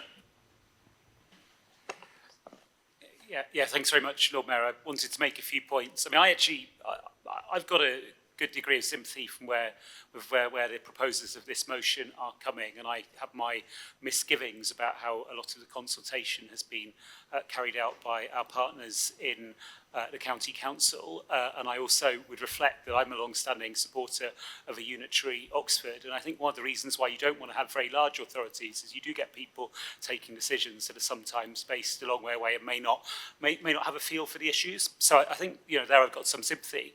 I think also we kid ourselves if we pretend that these are easy issues. I would be surprised if everyone had an identical view to the one that they had a decade ago, before any of these things came in. You know, I remember a degree of openness and indeed support for some of the measures from some of those who've spoken most passionately against them in the debate. I mean, but that's fair enough. You know, you live and learn, you listen, you discuss things with people. We face real challenges in Oxford, let's be honest, with our congestion, with the rising volume of traffic. Easy answers aren't there. Now, I know my Labour County Council colleagues would say that these traffic filters are timed out, if you like, that decision. It needs to be revisited. And I would like to think that they would then do exactly what's being described by Linda and engage properly with businesses and local residents. If that decision, if they were to, why the county was wisely to decide to revisit it. But let me make perhaps a couple of other points. One is, This does ask for some activity, and really the time to do that is not now by way of council motion, it is when we set our budgets, because inevitably with scarce resource and scarce officer time, if we do one thing which costs time and money, we can't do other things which cost time and money, and that involves prioritisation. And there might well be things which we want to consult on, we want our officers to be pursuing, which couldn't happen because instead they're doing this. So the right moment really is the budget process. We run that openly and transparently, and people put forward amendments, and then there are amendments that came through from all different sections of this council that got agreed at that time. So I think that's the way to do it. I would also remind the councillors that actually we've done something quite good in extending support for businesses and some of the liaison with businesses, specifically to businesses outside the city centre, so that they can get some of that service. And I dare say at the very least, if there's more consultation, then the officers doing that strand of work, which is funded, which is in there, can make sure that they're well aware of what's going on so that they can feed in. So, I can't vote for this. Actually, mainly on that point of the sort of budget principle. I think if we do things which cost time and money, we need to have money allocated to it, and we shouldn't be doing it through council motions. That's not to say that I'm in love with every aspect of what the county council proposes on transport. I think we've all been on all sorts of different journeys on this. There are a wide range of views, as we've heard in this debate, and I hope that can be taken on board and we can be respectful in the way we talk about it. Thank you. Thank you. I have on my list, another hand has just gone up. I have Councillors Upton, Morris, Ottino, Stairs, Ligo, Miles and Foulweather. Is there anybody else wishing to speak? No. Okay, I will in this case draw a line under the list there, and since it is 6:25, we will take a break of 5 minutes or so, so that councillors can formally break their fast. Thank you. All members to order, please. Thank you very much. We will now we will resume the debate on motion B. We'll take a full break at 7, and then hopefully, I think we've got just enough speakers to take us to 7 o'clock. Vote on this motion. Please do sit down. So, I think we have just enough speakers to vote on this motion at before 7, and then at 7:30, once we've heard the public speaker, we will debate motion A. So the next speaker I have is Councillor Upton. Thank you, Lord Mayor. So a couple of points. First of all, supporting businesses in this city. This is something this City Council does already, notably through Talk of the Town, but also all sorts of, I'm thinking also of the promotional videos we did for various businesses on social media and things like that. So I think our support for businesses is unquestioned. But coming to the main subject of this motion, congestion in this city has been terrible for years. Long before we've ever heard of LTNs, it has been terrible. So, of course, we have worked with the County Council to try and reduce congestion in the city. Of course, we've tried to engage with them over the schemes. Congestion, is a killer for bus services. It's bad for everyone who has to sit in a traffic jam. It's really bad for air quality. It's bad for people walking and cycling alongside queuing cars. But let's be very clear who the Highways Authority are. It is not us. Okay, so why would we spend money evaluating something that we are not responsible for, which certain groups here think is going to be good fodder for their leaflets? Why would we do something like that about a scheme we cannot change? We have no power here. We can't change anything about the scheme as a result of this survey. So I just believe it would be utterly pointless for us to engage in this survey. Councillor Morris. Thank you, Lord Mayor. I think it comes as no surprise to anyone here that I'll be voting against this motion, and I think we can at least say that there'll be some consistency among my Green Group colleagues as well. However, I also share many of the concerns that have been expressed by councillors of different parties on this issue, particularly around issues of disinformation and the way in which facts have often been distorted to serve political interests.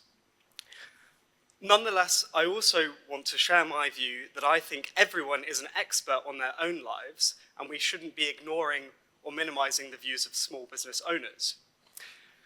However, we must also be aware that small business owners are not necessarily economic experts, let alone public health experts. And so their views aren't going to tell us everything that we need to know, for example, about the role of inflationary pressures that come from macroeconomic issues affecting these issues. And in many ways, Oxford has bucked the national trend, as evidenced by the increased footfall and spending that, curiously, the motion seeks to minimize or distract from. So, in that spirit of saying that everyone is an expert in their own lives, I think we also need to ask the question, why would we specifically survey small business owners and not all of our residents, including those who we regularly hear from who are very pleased to see improved road safety, feel safer for their children playing on the street, asthmatic people who can finally breathe more easily, and all of the benefits that we often hear about in our inboxes across this chamber. So I just have some questions around the way in which this issue is being framed, and I hope that those who are proposing this motion and others like it think carefully about whether disinformation might be something that they are playing a part in, and whether we can even collect reliable information while these kinds of myths around the effect on local businesses is being disseminated in this place and elsewhere. Thank you, Councillor. Though I think you stayed the right side of the line, can I caution members that we don't accuse each other of spreading disinformation or untruths in the chamber unless we have concrete evidence of that. But I think you stayed just the right side of the line there, Councillor Morris. Councillor Otina. Yeah, I mean, I would be happy to support a motion calling for the County Council to engage with small businesses in any way possible, including the ones you've listed, about the impacts of the changes that have happened in the city in the last few years and might be happening. But that's what it isn't asking us to do that, it's asking us to do that. I mean, I'd also be happy if it was asking the County Council to pay us to do that. But I just didn't understand where you think the sort of money and officer time is that is lying around that needs to be spent. Certainly in my ward, there are so many things that we could be spending money on: improving our parks, picking up more litter, giving more money to advice centres, that we should take money away from that to write a report that I don't believe that the people who are making the decisions of will take any notice of. You know, 2 meetings ago you called for rents not to be increased, but without any understanding of how we would therefore be able to maintain those buildings and repairs and build new buildings. Your group didn't put forward an amendment to the budget, which would have been the proper way to do this. In fact, the member that was here voted against the budget, but made no contribution to make any other suggestion. You know, this motion needs to be directed to the County Council, and if you were doing that, you would most likely have my support, but it's a waste of our resources and our officers' time, which is much needed in so many areas, particularly in my ward, so I have to oppose it. Councillor Stairs. I'd like to take Councillor Hunt to task on a comment, able-bodied men in their cars. How do you know? We all know many disabilities are invisible, especially when sat in cars. And even then, you don't know the needs of their car. So here it is again. The people of this city are being judged by those who think themselves apparently more superior. And I say on behalf of them, how dare you? Councillor Ligo. Thank you very much. And I agree with Councillor Linda Smith and Councillor Ed Turner's comments earlier, so I won't repeat. And again, I've asked several times the County Council do need to engage with small businesses, and I don't think they have done as well. But for factual information, I've been consistent for over 4 years. In October 23, said it was time for a rethink of LTNs and traffic fitters, and have reiterated this many, many times. and it's time to rethink this outrageous transport policy. It was an experiment in causing nothing but traffic, including tailbacks on Marston Road, Headington Hill, Morals Avenue. Strength comes when knowing when to stop. A different approach is obviously needed, but I doubt whether the County Council administration will listen under Lib Dem Green administration. Many residents of Marston have complained several times about the congestion and impacts on the bus timings. This has happened since the traffic policy was put in as well. There is different ways of doing things. They haven't done it. And again, I ask people to then contact the County Council and raise these concerns because it isn't working. Yes, we've had traffic over the years, but it has got slightly worse, or if not more, since the LTNs were introduced. Thank you. Councillor Miles. Thank you. So, whilst I will be objecting to this motion, in the spirit of consensus seeking, I think we need to also focus on what we agree on rather than what we disagree on. And I'd like to refer everyone to the Scrutiny meeting where we discussed recently support for locality-based businesses, not only in the city centre but outside the city centre, in the district centres, but also to the smaller economic hubs or rows of independent shops. I think we all agree, and we agreed in the budget meeting, that it's important to extend support to small businesses and hear their views against a complex economic background and changing retail habits.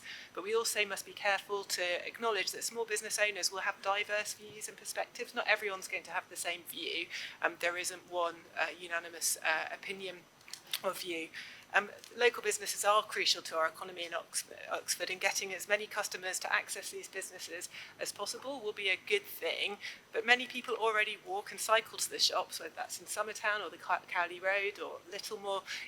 People do that already, and what the traffic filters are going to do is enable more people to travel more quickly around our city, and so we mustn't forget that. It will make a city a nicer place to live in many places, but also make it more accessible for people who don't live in our city to be able to access the shops, and that will be good for business too. So we'll be able to reallocate the space for economic activity. We'll have more pavement terraces, for instance, where you can buy coffees and sit, and that will attract more people to all of the shops, offering diverse shopping experiences.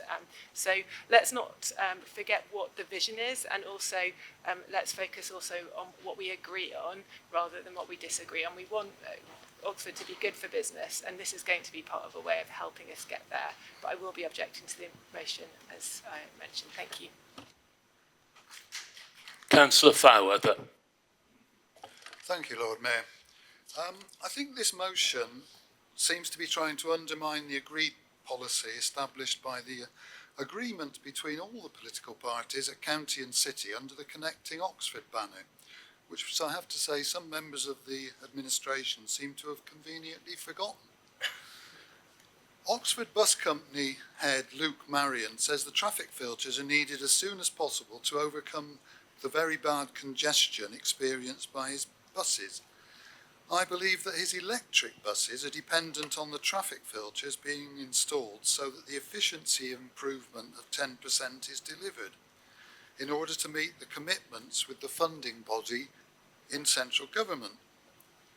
The electric buses have delivered great improvements in air quality across the city, in all the major centres and all the major A roads, and anything that might jeopardise that must be resisted. Please oppose this motion. Finally, right of reply, Councillor Malik. Lord Mayor, I'll be pleased to reply all of that. I think this is great. You all be happy I bring this motion to it, and I can see the political colours, and I think it's during the election time, so you can see that. I don't understand. I think I need to draw attention to Councillor Hunt when she talk about Moglan Road. Moglan Road is not her ward, by the way. She need to take a walk to the co-op in basically bottom of Divinity Road. Talk to the business on Cowley Road. You will remember the famous Clinton pew, keep going on and on these measures. Go and look in your own ward and talk to your own businesses and then come and claim here the success. As far as the LTN go, I am the only one where Councillor Arshad can witness that. During the COVID, I called the meeting at the library, keeping the social distances, keeping an open mind. 67% people in Temple Cowley rejected, 10 people was further on the reservation. I think nearly 70, 80 people per person probably ejecting the Kavli. We're supposed to be democratic people. We're supposed to be listen to the people who elect us. And once this side of the council says, I objected for the Holloway one, the other didn't vote for the traffic filter Marston Ferry because that time their seat was in on a line. And guess what? A couple of people left their vote and gone somewhere else. The other are fearing for the 1st May coming up. So now we'll see all these measures being implemented by all these 3 political parties of the county council. 2.5 years, Labour enjoy their perks, having the deputy leadership and all the other things. And when the election come, they failed our special need children on their leaders' watch, and they done a runner from the coalition, and then blame everything on the Liberal and the Green group. I mean, you should have integrity and should have respect to all what you have done to the city. All you 3 parties have nothing just done, destroy. You talk about the footfall. Oh, yeah. This is where always Labour administration has gone on the footfall because we're lucky to live in a city, it's a privilege to live in Oxford, where all the historic building and the old colleges are. All the tourists come here, 7 to 8 million, to visit our beautiful architect. Not they come to do the shops and all that. The only things are buzzing here is the cafes because they have to eat and drink. So if you guys were running a business, the business will go bankrupt in a week, let alone month and year, because you guys will not have the knowledge. This is what the local small businesses are saying, who've been going for generations. If somebody remember who called a Moglan village, why Silverstone or whatever it was used to be called, the generation business shut down. So there's effect on these things, and the people fearful what the traffic filter will bring. But if you guys want to oppose it, obviously, yes, you got the numbers and you can do that. You know, first, Councillor Smorton tried to be very, how do I say, very intelligent to say, yeah, this is my amendment, and obviously I'm going to oppose it. Well, you could oppose it from the start. This is nothing political trick here. It's a very straightforward motion. Either you want to support the local businesses, you want to go and talk. You talk about the local survey. If any of you who have done the local business survey can tell me any of these 3 political parties have went and spoke with the business in Temple Cowley, Oxford Road, or on Holloway, I'll rest my case. They haven't seen their county councillor to go and have the pleasure to go and speak. So whichever way you wish, I hope you can support this motion, not to oppose it. But all the point you have made, obviously, air quality, I have raised the issue here with currently and previous, I'm winding up now, and Holloway has breached the legal limit of the air quality more than 1 time a year. This is City Council record. So LTN and the bus filter are the problem, not the solution. And now, funny enough, they want to change it, they want to listen to the people. People of Oxford will not believe you. I was about to say, please wind up, and you have. Thank you. We will therefore move to a vote on the main motion incorporating the Liberal Democrat amendments. Can all those in favour please show?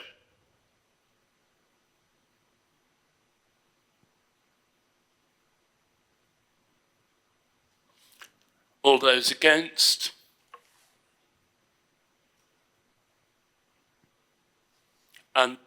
And any abstentions? Thank you, the motion falls. We now, we have about 10 minutes to go before we're due to break. So I'm told that Professor Maynard has arrived, if members of council are happy to hear from him now. I think that's a sense. We'll hear from Professor Maynard.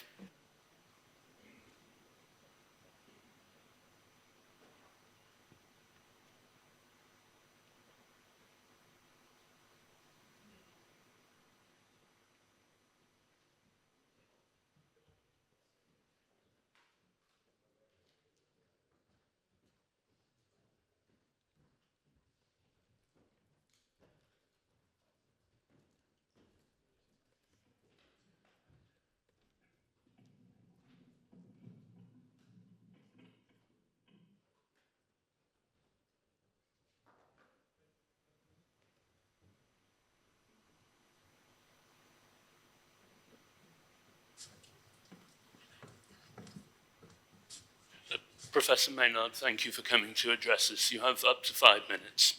Thank you very much. I'm here this evening to speak in support of the motion before the Council to reaffirm Oxford City Council's commitment to human rights and international law. I have spent several weeks in Gaza over the last 18 months leading emergency medical teams on behalf of medical aid for Palestinians, and have witnessed with my own eyes multiple war crimes committed by the Israeli military, which are clear breaches of international law. These war crimes have been ignored by our government and our media, being silent whilst continuing to support Israel, allowing Israel to commit these war crimes, to commit genocide with impunity. The ceasefire in Gaza has been broken illegally by Israel. On March the 18th alone, just a few days ago, 174 children were killed by the Israeli military. It is time for our politicians, both national and local, to stand up and speak out against these multiple breaches of international law. And Oxford City Council must demonstrate their commitment to human rights and international law by publicly calling out these war crimes and demonstrating their support for Gaza. In Gaza, I witnessed things I never would have expected to have seen in any healthcare setting. I have witnessed deliberate targeted attacks on hospitals, not only since October the 7th, but indeed as far back as 2014, when Al Wafa Hospital, a beautiful neuro-rehabilitation hospital, was completely destroyed by the Israeli Air Force. There have been many other hospitals which have been targeted in the intervening years. Al-Aqsa Hospital, where I worked, was attacked with Israeli missiles whilst I was operating on a critically injured young lady on January the 4th.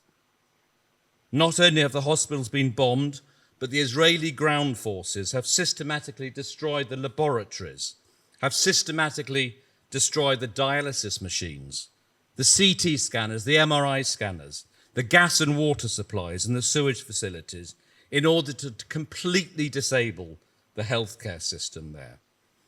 And let me completely dispel the false narrative given to us by Israeli spokesmen and repeated by our media and our politicians that these hospitals have been used as Hamas command centres.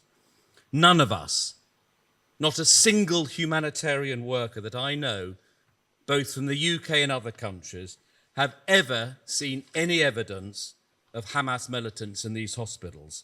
There is no credible evidence to support that narrative. More than 1,000 healthcare workers have been deliberately targeted and killed, including friends of mine, people I've worked with over the years. Friends of mine have been discovered dead with bullets in their head and their hands handcuffed behind their backs. Over 400 healthcare workers have been abducted and illegally detained and tortured. I have taken direct audio and video testimonies from 2 individuals I've worked with over the years. Both of them were detained for 54 and 60 days respectively, having been abducted from the Indonesian hospital and from Nasser Hospital. They both told identical stories of being stripped naked, handcuffed, with their hands behind their backs, blindfolded, their genitals beaten up to 12 hours a day. They had dogs set on them, and they were electrocuted. Adnan al-Bursh was a well-known orthopedic surgeon in Gaza whom I knew, and he was abducted, and he was imprisoned, and he was tortured to death. A detailed investigation by a Sky investigative journalist, speaking to many fellow detainees, describes how he was serially raped to death for 2 weeks prior to his being killed. 70% of the patients I treated were women and children. Let me tell you about Aya and Allah, a brother and sister who were bombed in their home and whose parents were killed by that bomb. They were brought to Al-Aqsa Hospital when I was working there as part of a mass casualty admission in January.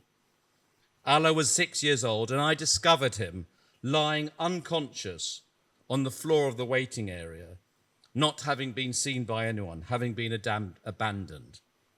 And the first thing I noticed with this young 6-year-old boy was a large hole in the side of his chest, with air being sucked in and out. And that, of course, is a rapidly fatal condition unless treated. We resuscitated and stabilized him, but to this day, I do not know whether he survived. His sister, Aya, had a badly fractured leg, and it was so displaced that it was cutting off the blood supply to her foot, and that leg had to be straightened immediately in order to keep it alive.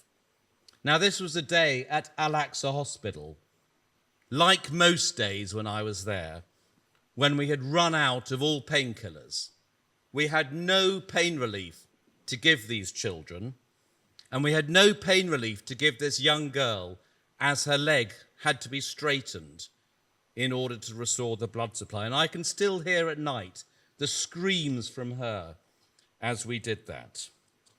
Let me tell you about another girl whose name I never found out because no one knew her name. She came in as part of a mass casualty admission with burns so bad to her face that you could see her facial burns through the burnt flesh. She was never going to survive. She wouldn't have survived in Oxford, in London, and certainly not in Gaza, but we couldn't even let her die peacefully. We had no pain relief to give her, and she died in agony and in public, lying on the floor of the waiting room of Al-Aqsa emergency room. Let me tell you about Lama, an 18-year-old girl, and Tala, a 16-year-old girl, who are both my patients. They both came in with serious bomb injuries. They both had severe internal injuries, which I operated on. And they both had survivable injuries, injuries they would have survived if they'd been well-nourished and in a place with proper resources. But they were profoundly malnourished when they came in. They were victims of the starvation forced upon the civilians of Gaza by the Israelis withholding aid and withholding food. And despite my surgery, they were unable to heal, and they both died under my care whilst I was working there.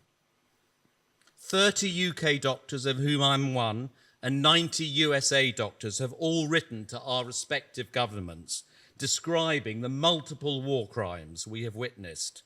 And every one of us described witnessing pre-teen children being shot in the head or the torso. These are not collateral damage, as we're being told. These are deliberate examples of Israeli soldiers deliberately killing children. Political institutions throughout the United Kingdom, both national and local, have failed Gaza. At best, they have been silent whilst witnessing multiple breaches of international humanitarian law. At worst, they have been complicit and have allowed the Israelis to continue their genocidal destruction of Gaza with impunity. Oxford City Council must stand up and speak out in support of Gaza and to demonstrate that you are committed to human rights and upholding international law. You must support this motion. Thank you very much for listening to me.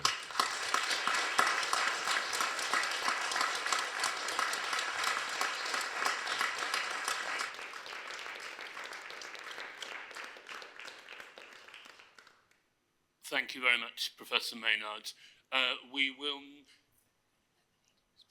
Yes, my apologies, the Leader of the Council. Yeah, thank you very much, Professor Maynard. I don't think any of us could listen to that without being incredibly moved by your extremely powerful words, which I know are based on your own experience. As you know, we do have a motion in front of us tonight, and it builds on existing work and policies of this council, both in terms of our procurement policies, but also our ethical investment policies. There's been a lot of cross-party working to make sure that we have a motion in front of us, which I hope that we can all support. So I hope you will find, we will be taking after the break, that we will be able to reach agreement on that motion. You weren't here at the start of the meeting, but I mentioned at the start of the meeting that we'd received a letter from the Mayor of Ramallah, our twin city, and that I had responded to it today. And I thought it might be helpful to quote from my response to the Mayor in response to your address as well. I thanked him for his letter, which I said I had read with deep sadness and concern. I said that the images of renewed destruction in Gaza are truly shocking, and that we can only condemn Israel's resumption of its military action there. I commented that it was essential that we see Israel's immediate return to the ceasefire agreement and a resumption of its staged withdrawal from the territory, along with the release of hostages that Hamas continues to hold. During Ramadan, it is more important than ever that food aid can resume, together with the other forms of humanitarian assistance and electricity, all desperately needed in Gaza. I also said that I know that our Prime Minister shares these concerns and is urging both Israel and Hamas to return urgently to talks to implement the ceasefire agreement in full and to work towards peace. That must involve a credible plan to allow Palestinians in Gaza to return home and rebuild their lives, as envisaged in the Arab Proposed Recovery and Reconstruction Plan, and Hamas removed from power. There can be no attempt to forcibly annex land in Gaza. I said that reports of the killing of Palestinian civilians in the West Bank, including children, are abhorrent, and that violent settlers must be held to account, and the Israeli Defence Force must be fully accountable to the law. Our greatest wish is that the attacks in both Gaza and the West Bank cease immediately, and that the citizens of Ramallah can celebrate Eid at the end of the month in a climate of renewed hope for an agreed settlement that can bring permanent peace and freedom. Finally, I'd also like to take this opportunity to offer our heartfelt congratulations to you and your OUH colleague, Alessandra Morelli, a senior research midwife, on your recent presentation of humanitarian medals at Buckingham Palace, which were very well deserved, and I was really, really pleased to see that your work had been recognised in that way. So thank you and congratulations for that.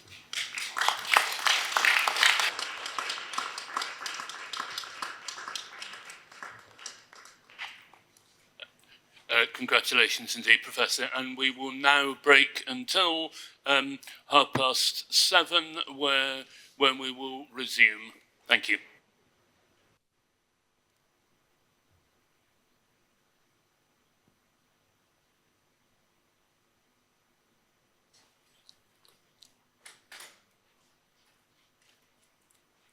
Thank you, everyone. Please be seated.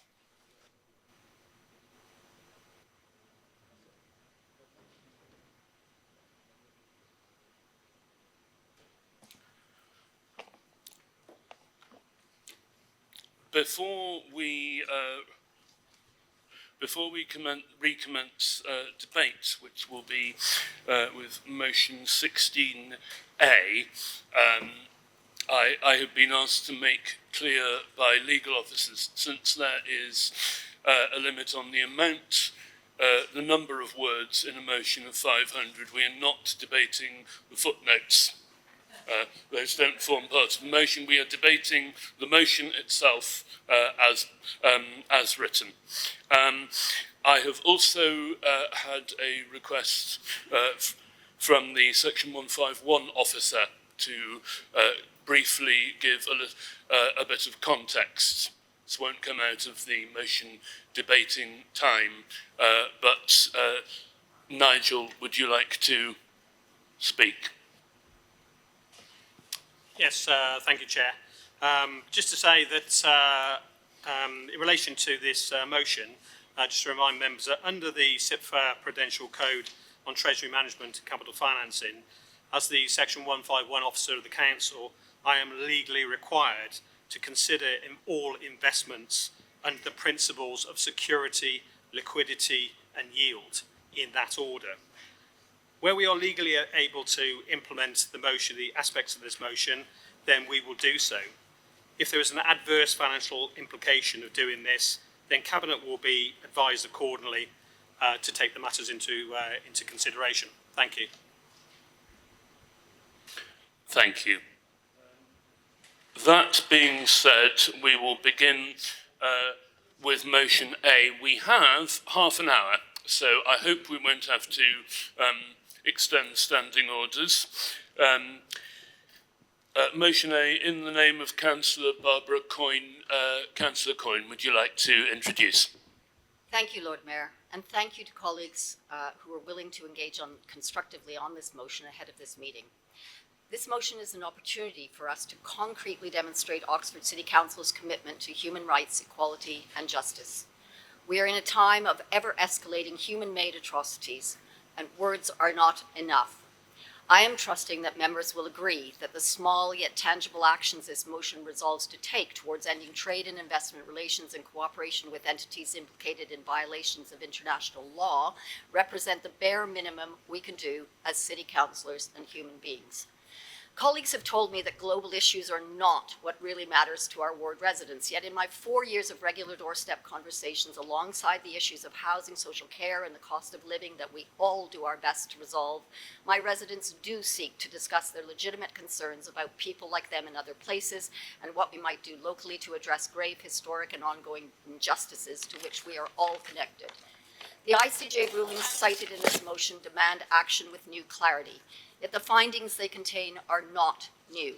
International legal experts deemed Israeli policies and practices towards Palestinians genocidal in 1982.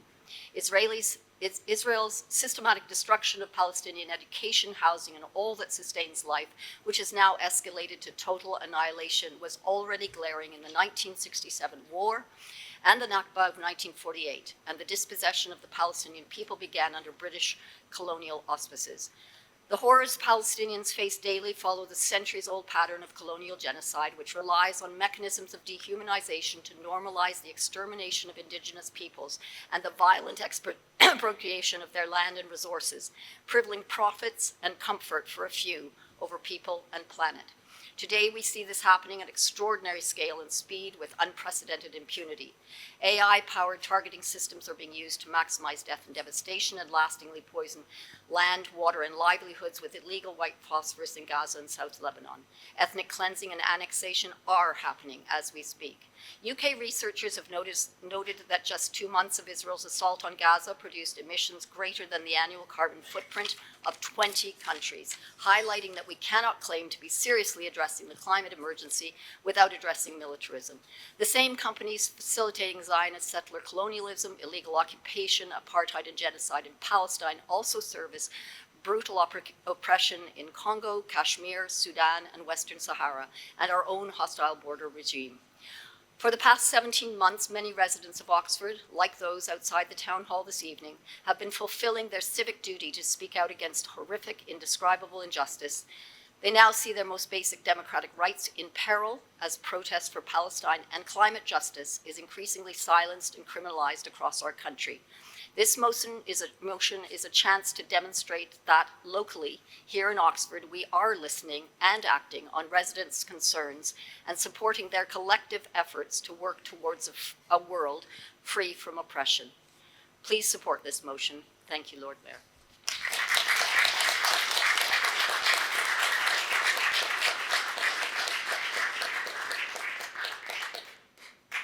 Thank you. Councillor Jafari Mabini, do you wish to speak now or reserve your right? I do, Lord Mayor. Thank you, Lord Mayor, and a huge thank you to my courageous friend and colleague, Nick Maynard, and to all our residents who are here today using their voice.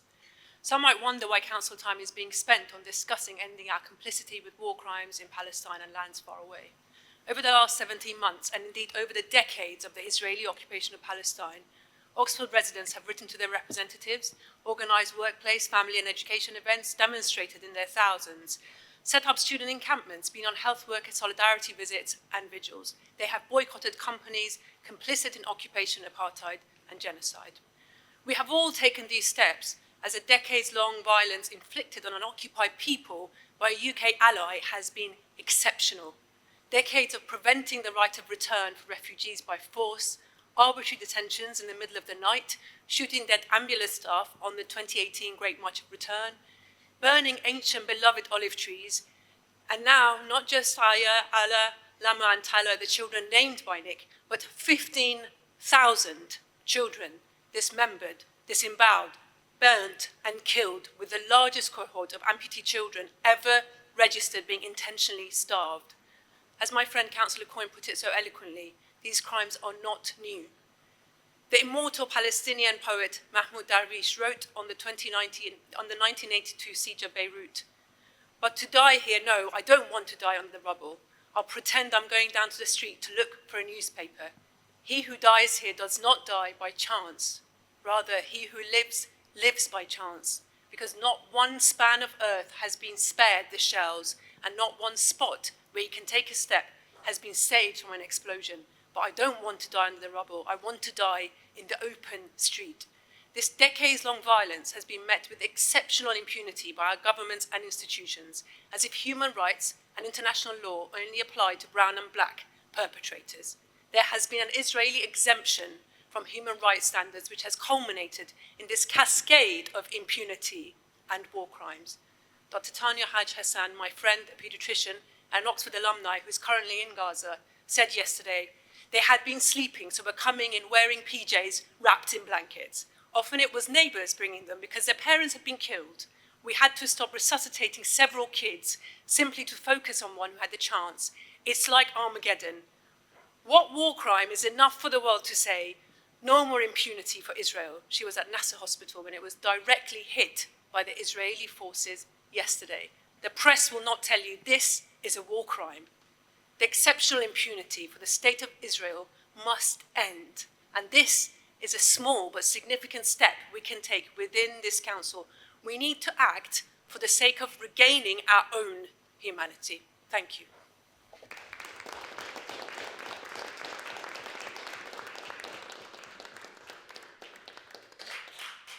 Thank you. I understand that the amendment has been incorporated into the main motion, so we now move into debate on the motion. Can I see members wishing to speak?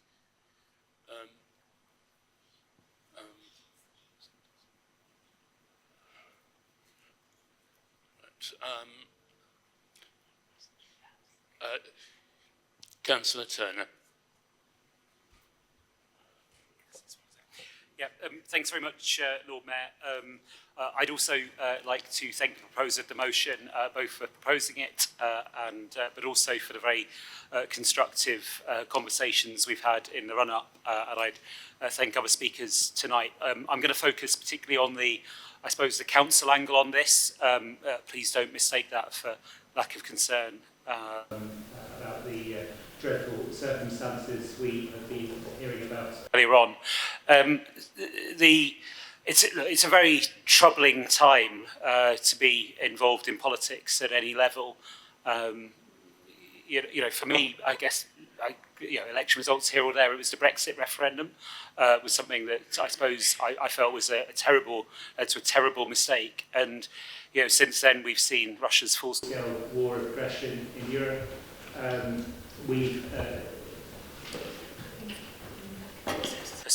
Okay, I'll try that. Yeah, sorry about that. The situation currently in Gaza, which we've heard about tonight, might add situations in Sudan, obviously the West Bank, and also actually, we haven't discussed it, but real concerns about human rights, awful human rights violations in China as well. So it's a terrible and dangerous world.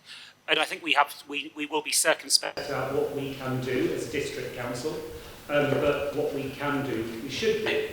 And that's the spirit within which we brought forward, this administration brought forward an ethical investment policy.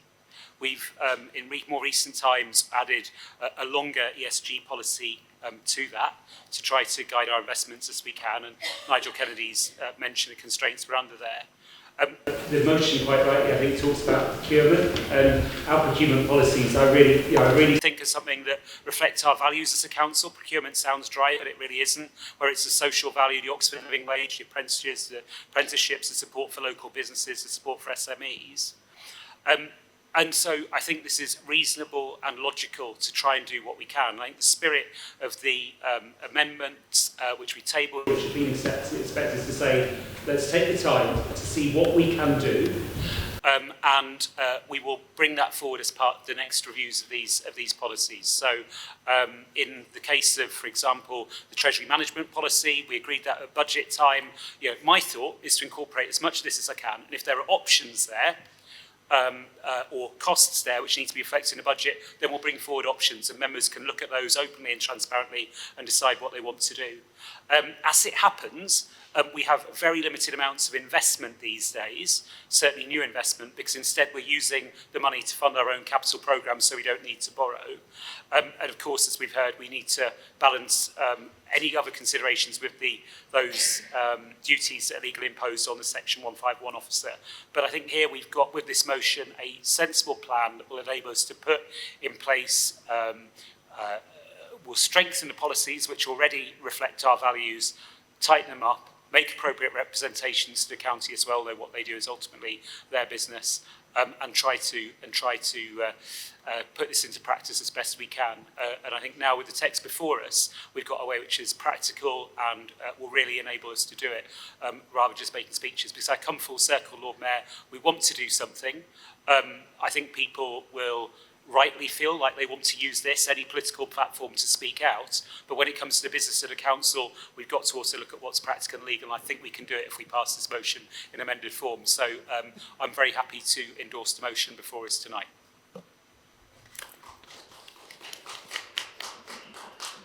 Councillor Jarvis.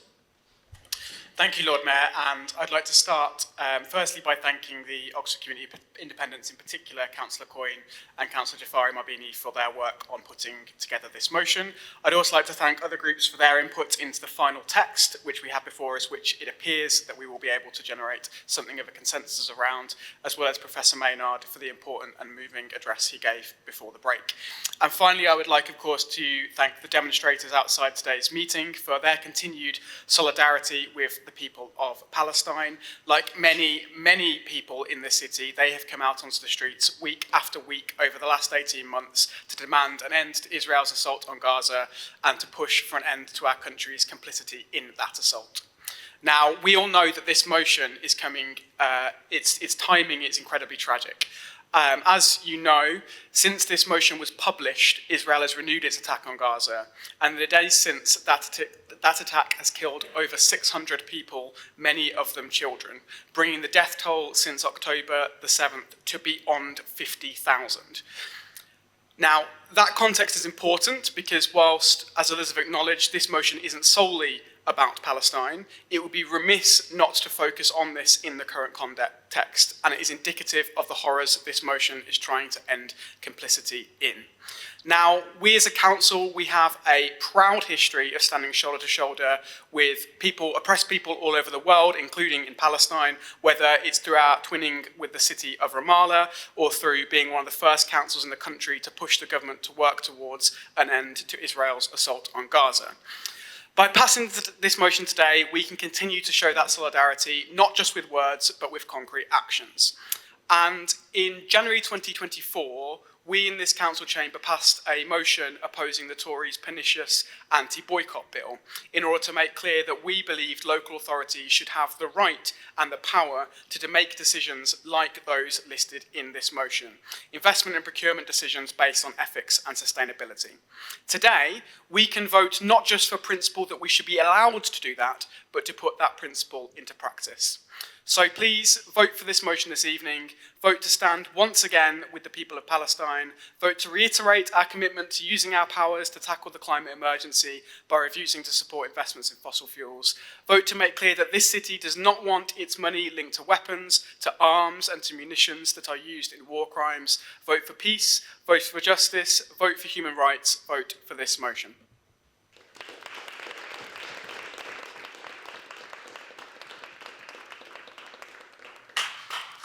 Councillor Mundy. Thank you. It's been a very moving meeting, especially in relation to the powerful speech by Nick Maynard earlier and also the powerful representation so far. I did speak to Nick briefly outside, and I don't want to sort of focus on numbers too much, but part of what infuriates me about how the media responds to this genocide that's happening is that they often reference the figure, actually the same figure that Councillor Jarvis just referenced, and say, oh, this is Hamas Health Ministry's figures, and they're a prescribed organisation, as though it somehow lacks credibility. Despite the fact that the Lancet Journal, which is a British journal, is not a prescribed organisation, obviously, they actually think that that's a massive underestimate of how many people have been killed, and that it is actually closer to 200,000 people, including those children that have been mentioned already. So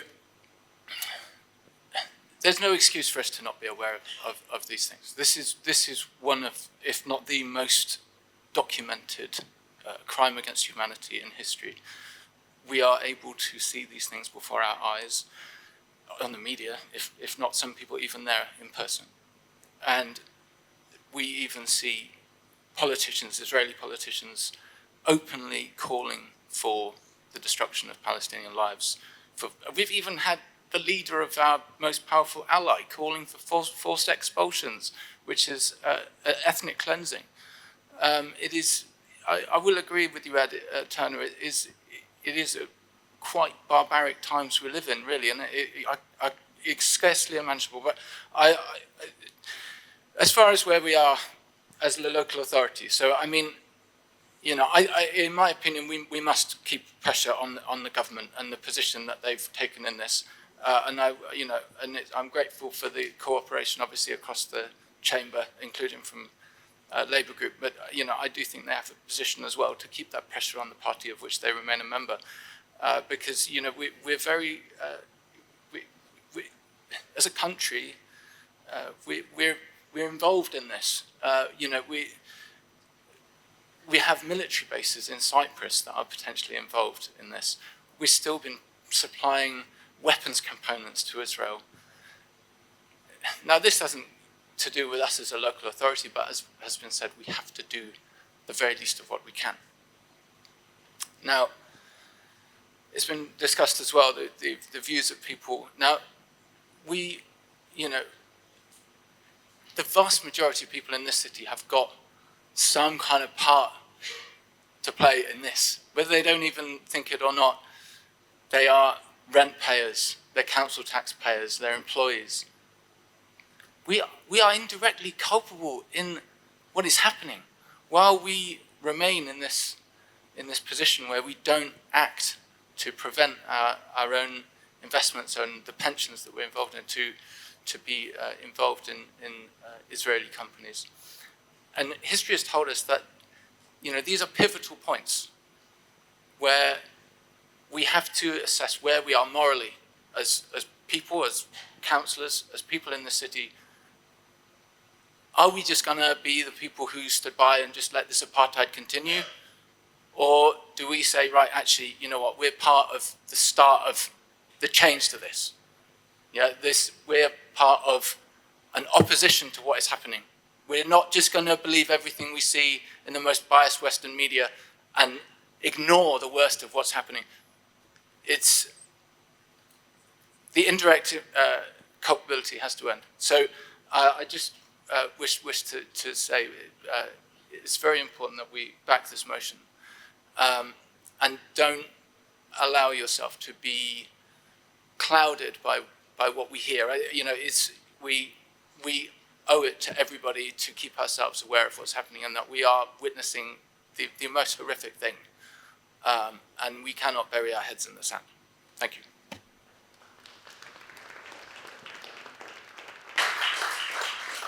Councillor Sanderson. Thank you, Lord Mayor. I would also like to commend Professor Maynard, who came to speak with us a year and a half ago, and feel for him for the terrible trauma that he must have experienced over the last 18 months in what he's encountered and experienced. In Gaza, my stepson, who works to Save the Children, has also been to Gaza. He's lost a close friend and his entire family in the place, and has been to many places of war and humanitarian disaster, and this is clearly right up there as one of the worst situations. Also, I would like to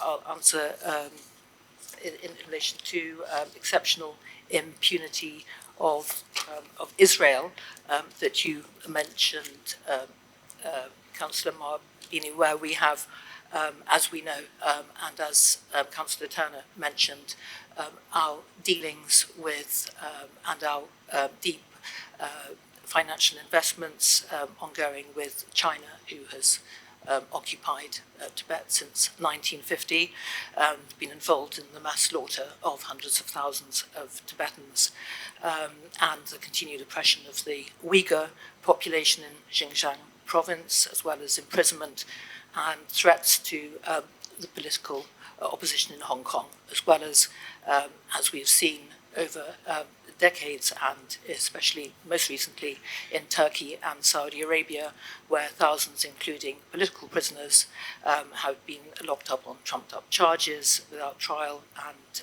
tortured, and as well as widespread human rights abuses. So I hope that we will all bear these countries in mind when we are doing conscious or unconscious trade with them.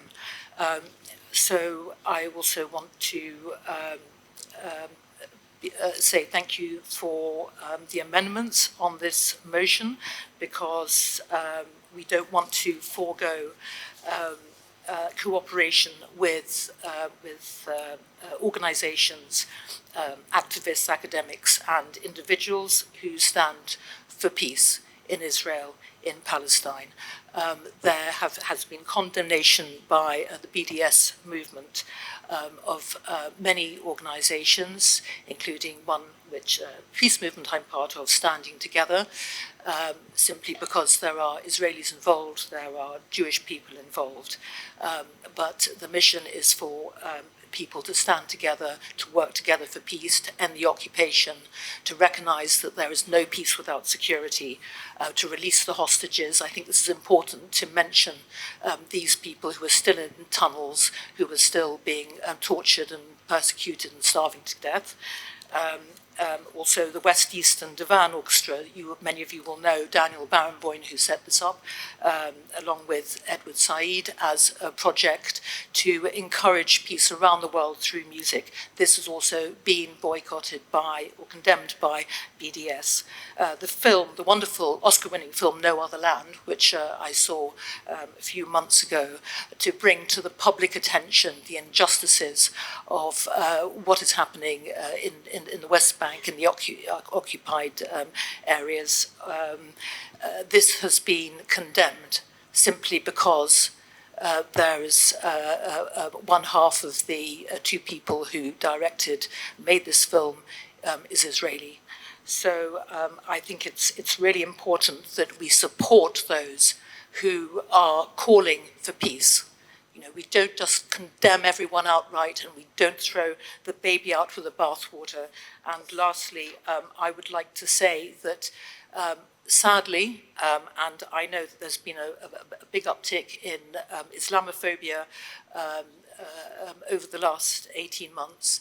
Speaking on behalf of Jewish residents in Oxford, there's an increasing amount of fear and scaremongering amongst students in many colleges throughout the university, where students are disparaged, ignored, insulted. They have nothing to do with Israel. They're Jewish people, in the same way that an ordinary Muslim person might have nothing to do with any Muslim country that has internal persecution. So if we can separate this and not conflate religion and a country that whose policies we disagree with, that would be a great advance. Having said that, I think if we can all move together to call out the bad and speak out for the good. One last point is that Scilla Ellsworthy, nominated 3 times for the Nobel Peace Prize, Gabrielle Rifkin, a specialist in conflict resolution, say support non-violence. Don't shut down making contact with people who may be standing on the other side for you, and engage in multi-faith dialogue. Come to meetings, come to my standing together meetings and rallies. It's uplifting. Make contacts with schools. Stand together with the hand-in-hand schools in Israel that teach Palestinian children Hebrew, and they teach Israeli Jewish children Arabic. And those children, from the age of 4, are bonded. They are friends, and they grow up understanding and looking out for each other and trying to make a difference and working towards peace. We must keep this in mind. Thank you.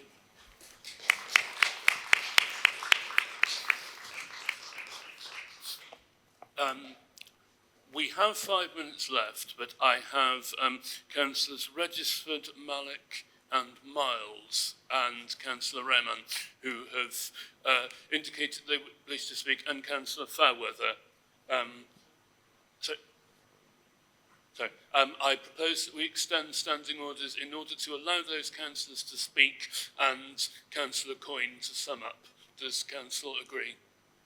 Good. Good. In which case, Councillor Regisford. Sorry, can I just clarify? You want to know that if I wanted to speak?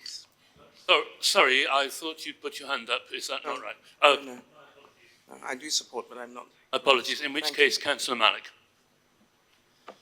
Thank you very much. I just want to follow up what my last fellow councillor said. I think Oxford set a great example when we do a faith walk together. You know, it starts from the synagogues and end up at our central mosque or Stanley Road Mosque, and we go across. It's a more for us to bring a united, and is our duty and a responsibility as a councillor. We should not let divide the city or anything. But equally, we have to follow up and look the sheer hypocrisy of our government, no matter who's in a power. Because one side of the world, and what seems to, looking from the outskirts, is one blood is more superior than the other. And we allow, I remember in this chamber when somebody walked with 130-40 signature and we take the twinning of the Russian city. Okay, people can have their own opinion, and we acted very urgently on this matter. And I understand when the councillor says what the council can do. We have ethical and moral duty. We are human beings. And where one wrong is being wrong, and you should indicate. What happened in the 7th of October, it was not a great thing. I don't think so anybody condoned it. Everybody condemned it. It's a crime against humanity. No matter if it's a Palestinian child died, or the Israeli child died, or Ukrainian or Russian. End of the day, the collateral damage is the poor people of living at either side. And this is basically a sheer business thing with the arm industry, no matter what. And I have to make the political point, because what I'm disappointed, angry about it, someone who claimed to be a human rights lawyer, keep his mouth shut and not say one word about it, and just go along. And, you know, it reminds me when Blair stood up and said, I'm a true friend of Israel. We don't mind who to be friend with, but do the right thing. You know, in this side, when Iraq war happened, there was good people on the left side sitting me now, which they sent a letter and they came out and they stood for them. Either those people sadly retired or died. You know, the people sitting on to my left now, they must remember you are sitting on somebody else's hard work, and that's how you become successful. But those people are not around here. So there's no ethical and morality, and we can take around and people say, oh, this is right and this is wrong. No, every death is not good. But the sheer volume of bombardment that Gaza has taken, I don't think so. Even if the ceasefire goes, I think that place is livable anymore. The ammunition has been thrown at that part of the world. Secondly, let me remind you, you can Google and have a look. This is a policy of the Zionist state of Israel every year when the holy month of Ramadan come. Last 2 years, when there was no war, they have went into the Al-Aqsa Mosque and disturbed and beaten up the people who pray in the holy month of Ramadan. This is their pattern. Their pattern have never changed. I remember 2 years ago when Annalise Dodd come to the Bath Street Mosque, and I raised that point because that happened year before. But you know what it is? What makes me disappointed and angry is a silence of our political leaders who, when we meet, they put up this mask on, the ethical and moral, and give us all the lecture. When there is a time to speak, they never speak. So people who are speaking and supporting the motion. I'm grateful to you. You know, it is a good thing. I think this is the least thing we can do. We need to keep the city together, but equally we have to speak up. Speak up for the oppressed one, not the oppressor. Thank you. Councillor Miles. Thank you. So I've worked with multinational companies on applying the UN principles, guiding principles of business and human rights, and I just want, sorry, the sound's working now. I've worked with multinational companies on applying the UN guiding principles on business and human rights, and I think this is a really good tool that is referenced, so I'm pleased to see that is noted. And it's based on 3 principles, and it's often called the Ruggie framework based on the person who sort of developed it, but it's based on the principles of protect, respect and remedy. It keeps going. Okay. The guiding principles is based on 3 pillars of protect, respect and remedy around human rights. And as part of this, the pillar which focuses on protect sets out the state duty to protect, and the state should promote respect for human rights by business enterprises with which they conduct commercial transactions. And there's a whole host of guidance out there to support organisations, both states and companies, with applying these 3 pillars, and particularly this principle of human rights due diligence. And so I think just to endorse the inclusion of this tool and hope that we will learn good things and improve our practices, as well as the application of the state duty to protect as part of this process, if we are to agree with the motion before us today. Thank you. Councillor Raymond. Thank you, Lord Mayor. So yesterday, I had to go to Birmingham yesterday morning because my daughter was going to the mosque in Birmingham on Saturday, and she was called a terrorist. I think the consequence of that is, or that's a consequence of our government, us individually, and as a council, as anybody, any organisation that you wish, is that because we can't differentiate from right from wrong, even if it's our friend, if it's our colleague, if something is right, we should call it right, and if something is wrong, it's wrong. I know Palestine and Gaza in particular is the move behind this motion.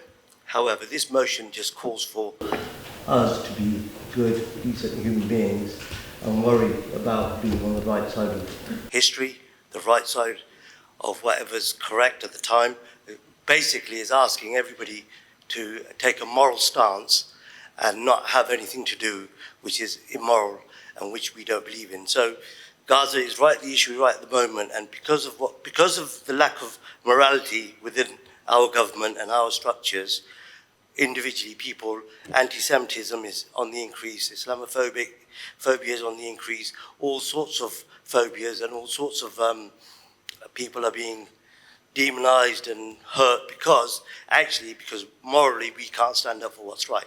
So today it's Gaza. Hopefully Gaza will finish tomorrow, but there'll be something else. So this motion actually goes further than Gaza. It's actually asking us to always be on the right side of morality. So that's why I'll be supporting that, and that's what I think this is about.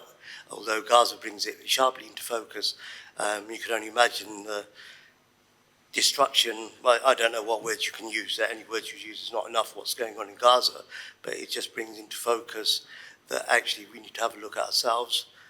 So I'll just encourage everybody to look at themselves first. If you can morally vote for something or be on the right side, that is the right side. Thank you. Councillor Fairweather.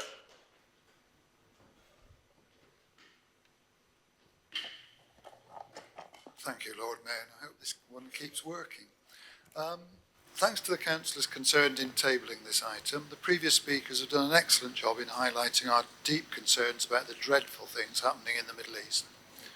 When I first saw this motion, I was transported back many years to when I was an undergraduate student who joined a campaign to get my university to divest itself of shares in any companies that had trade links to or directly invested in South Africa.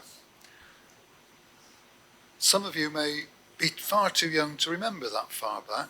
At the time, South Africa was an apartheid and very repressive state and generated a lot of feeling in the UK against the violence and injustice meted out to much of its population.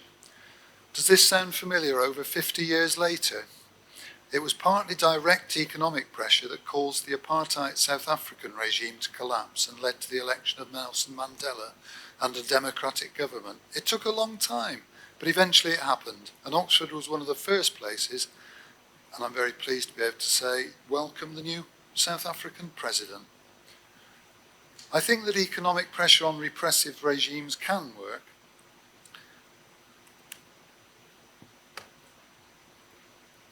Sorry, my computer seems to have stopped working. Sorry, it's recovered. I think that economic pressure on repressive regimes can work, but it will take a lot of time and effort. We must not delude ourselves that they will take note of just Oxford City Council, but use this as one of many small steps to take on the way ahead. We need to mobilise public opinion to put pressure on companies and institutions to act. It will take time, but it can work. Just look at what's happening with Tesla and the panic of its shareholders. Perhaps this will become an example. Let's hope so. Had I thought at the time that over 50 years later I would be speaking about injustice and oppression, I might have been discouraged. But I was convinced then, and still am, that campaigns like this can have an effect. Please support this motion.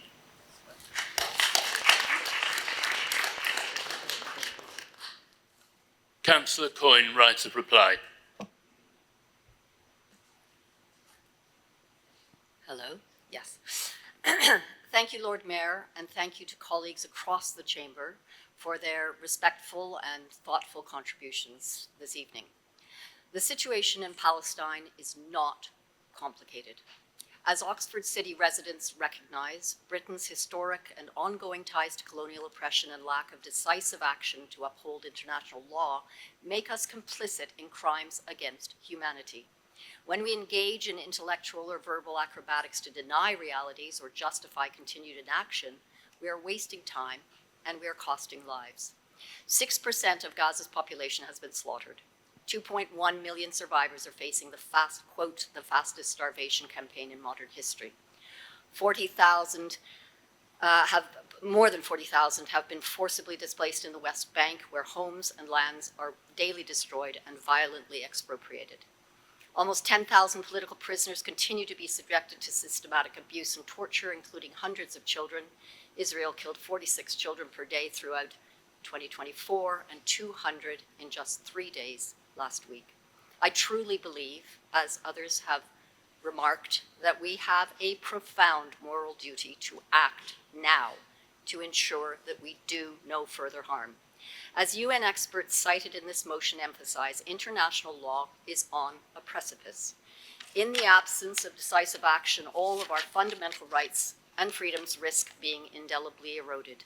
We must understand that none of us are free until all of us are free, and that, particularly as elected officials, we do have a role to play in advancing dignity, freedom, justice, and equality for all people. This Council has previously acknowledged the vital role of economic action by local authorities in achieving justice, notably, as Lawrence has remarked, in the South African liberation struggle. Palestinians, including those in our twin city of Ramallah, have long called for concrete solidarity, and international law demands it. We cannot stand by in this preeminent university city when every university in Gaza has been destroyed, along with 90% of schools and countless libraries, archives, and cultural and heritage sites. It was an eminent Oxford professor who in 2009 coined the term scholasticide to denote Israel's decades-long systematic destruction of Palestinian education, saying, and I quote, "Education posits possibilities, opens horizons. Freedom of thought contrasts sharply with the apartheid wall, the shackling checkpoints, the choking prisons," end quote. As a city councillor, a teacher and special needs teacher, a parent, a grandparent, but predominantly as a human being, I urge you to join me in voting for this motion to commit to strengthening our council policies to reaffirm our city's commitment to human rights and international law. I do not believe we can claim to be addressing the climate emergency, let alone upholding human rights and equality, if we do otherwise. Thank you, Lord Mayor.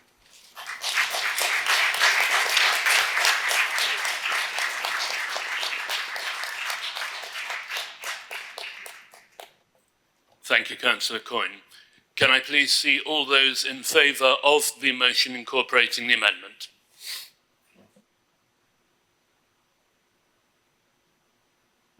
I believe that that is unanimous. Thank you very much indeed.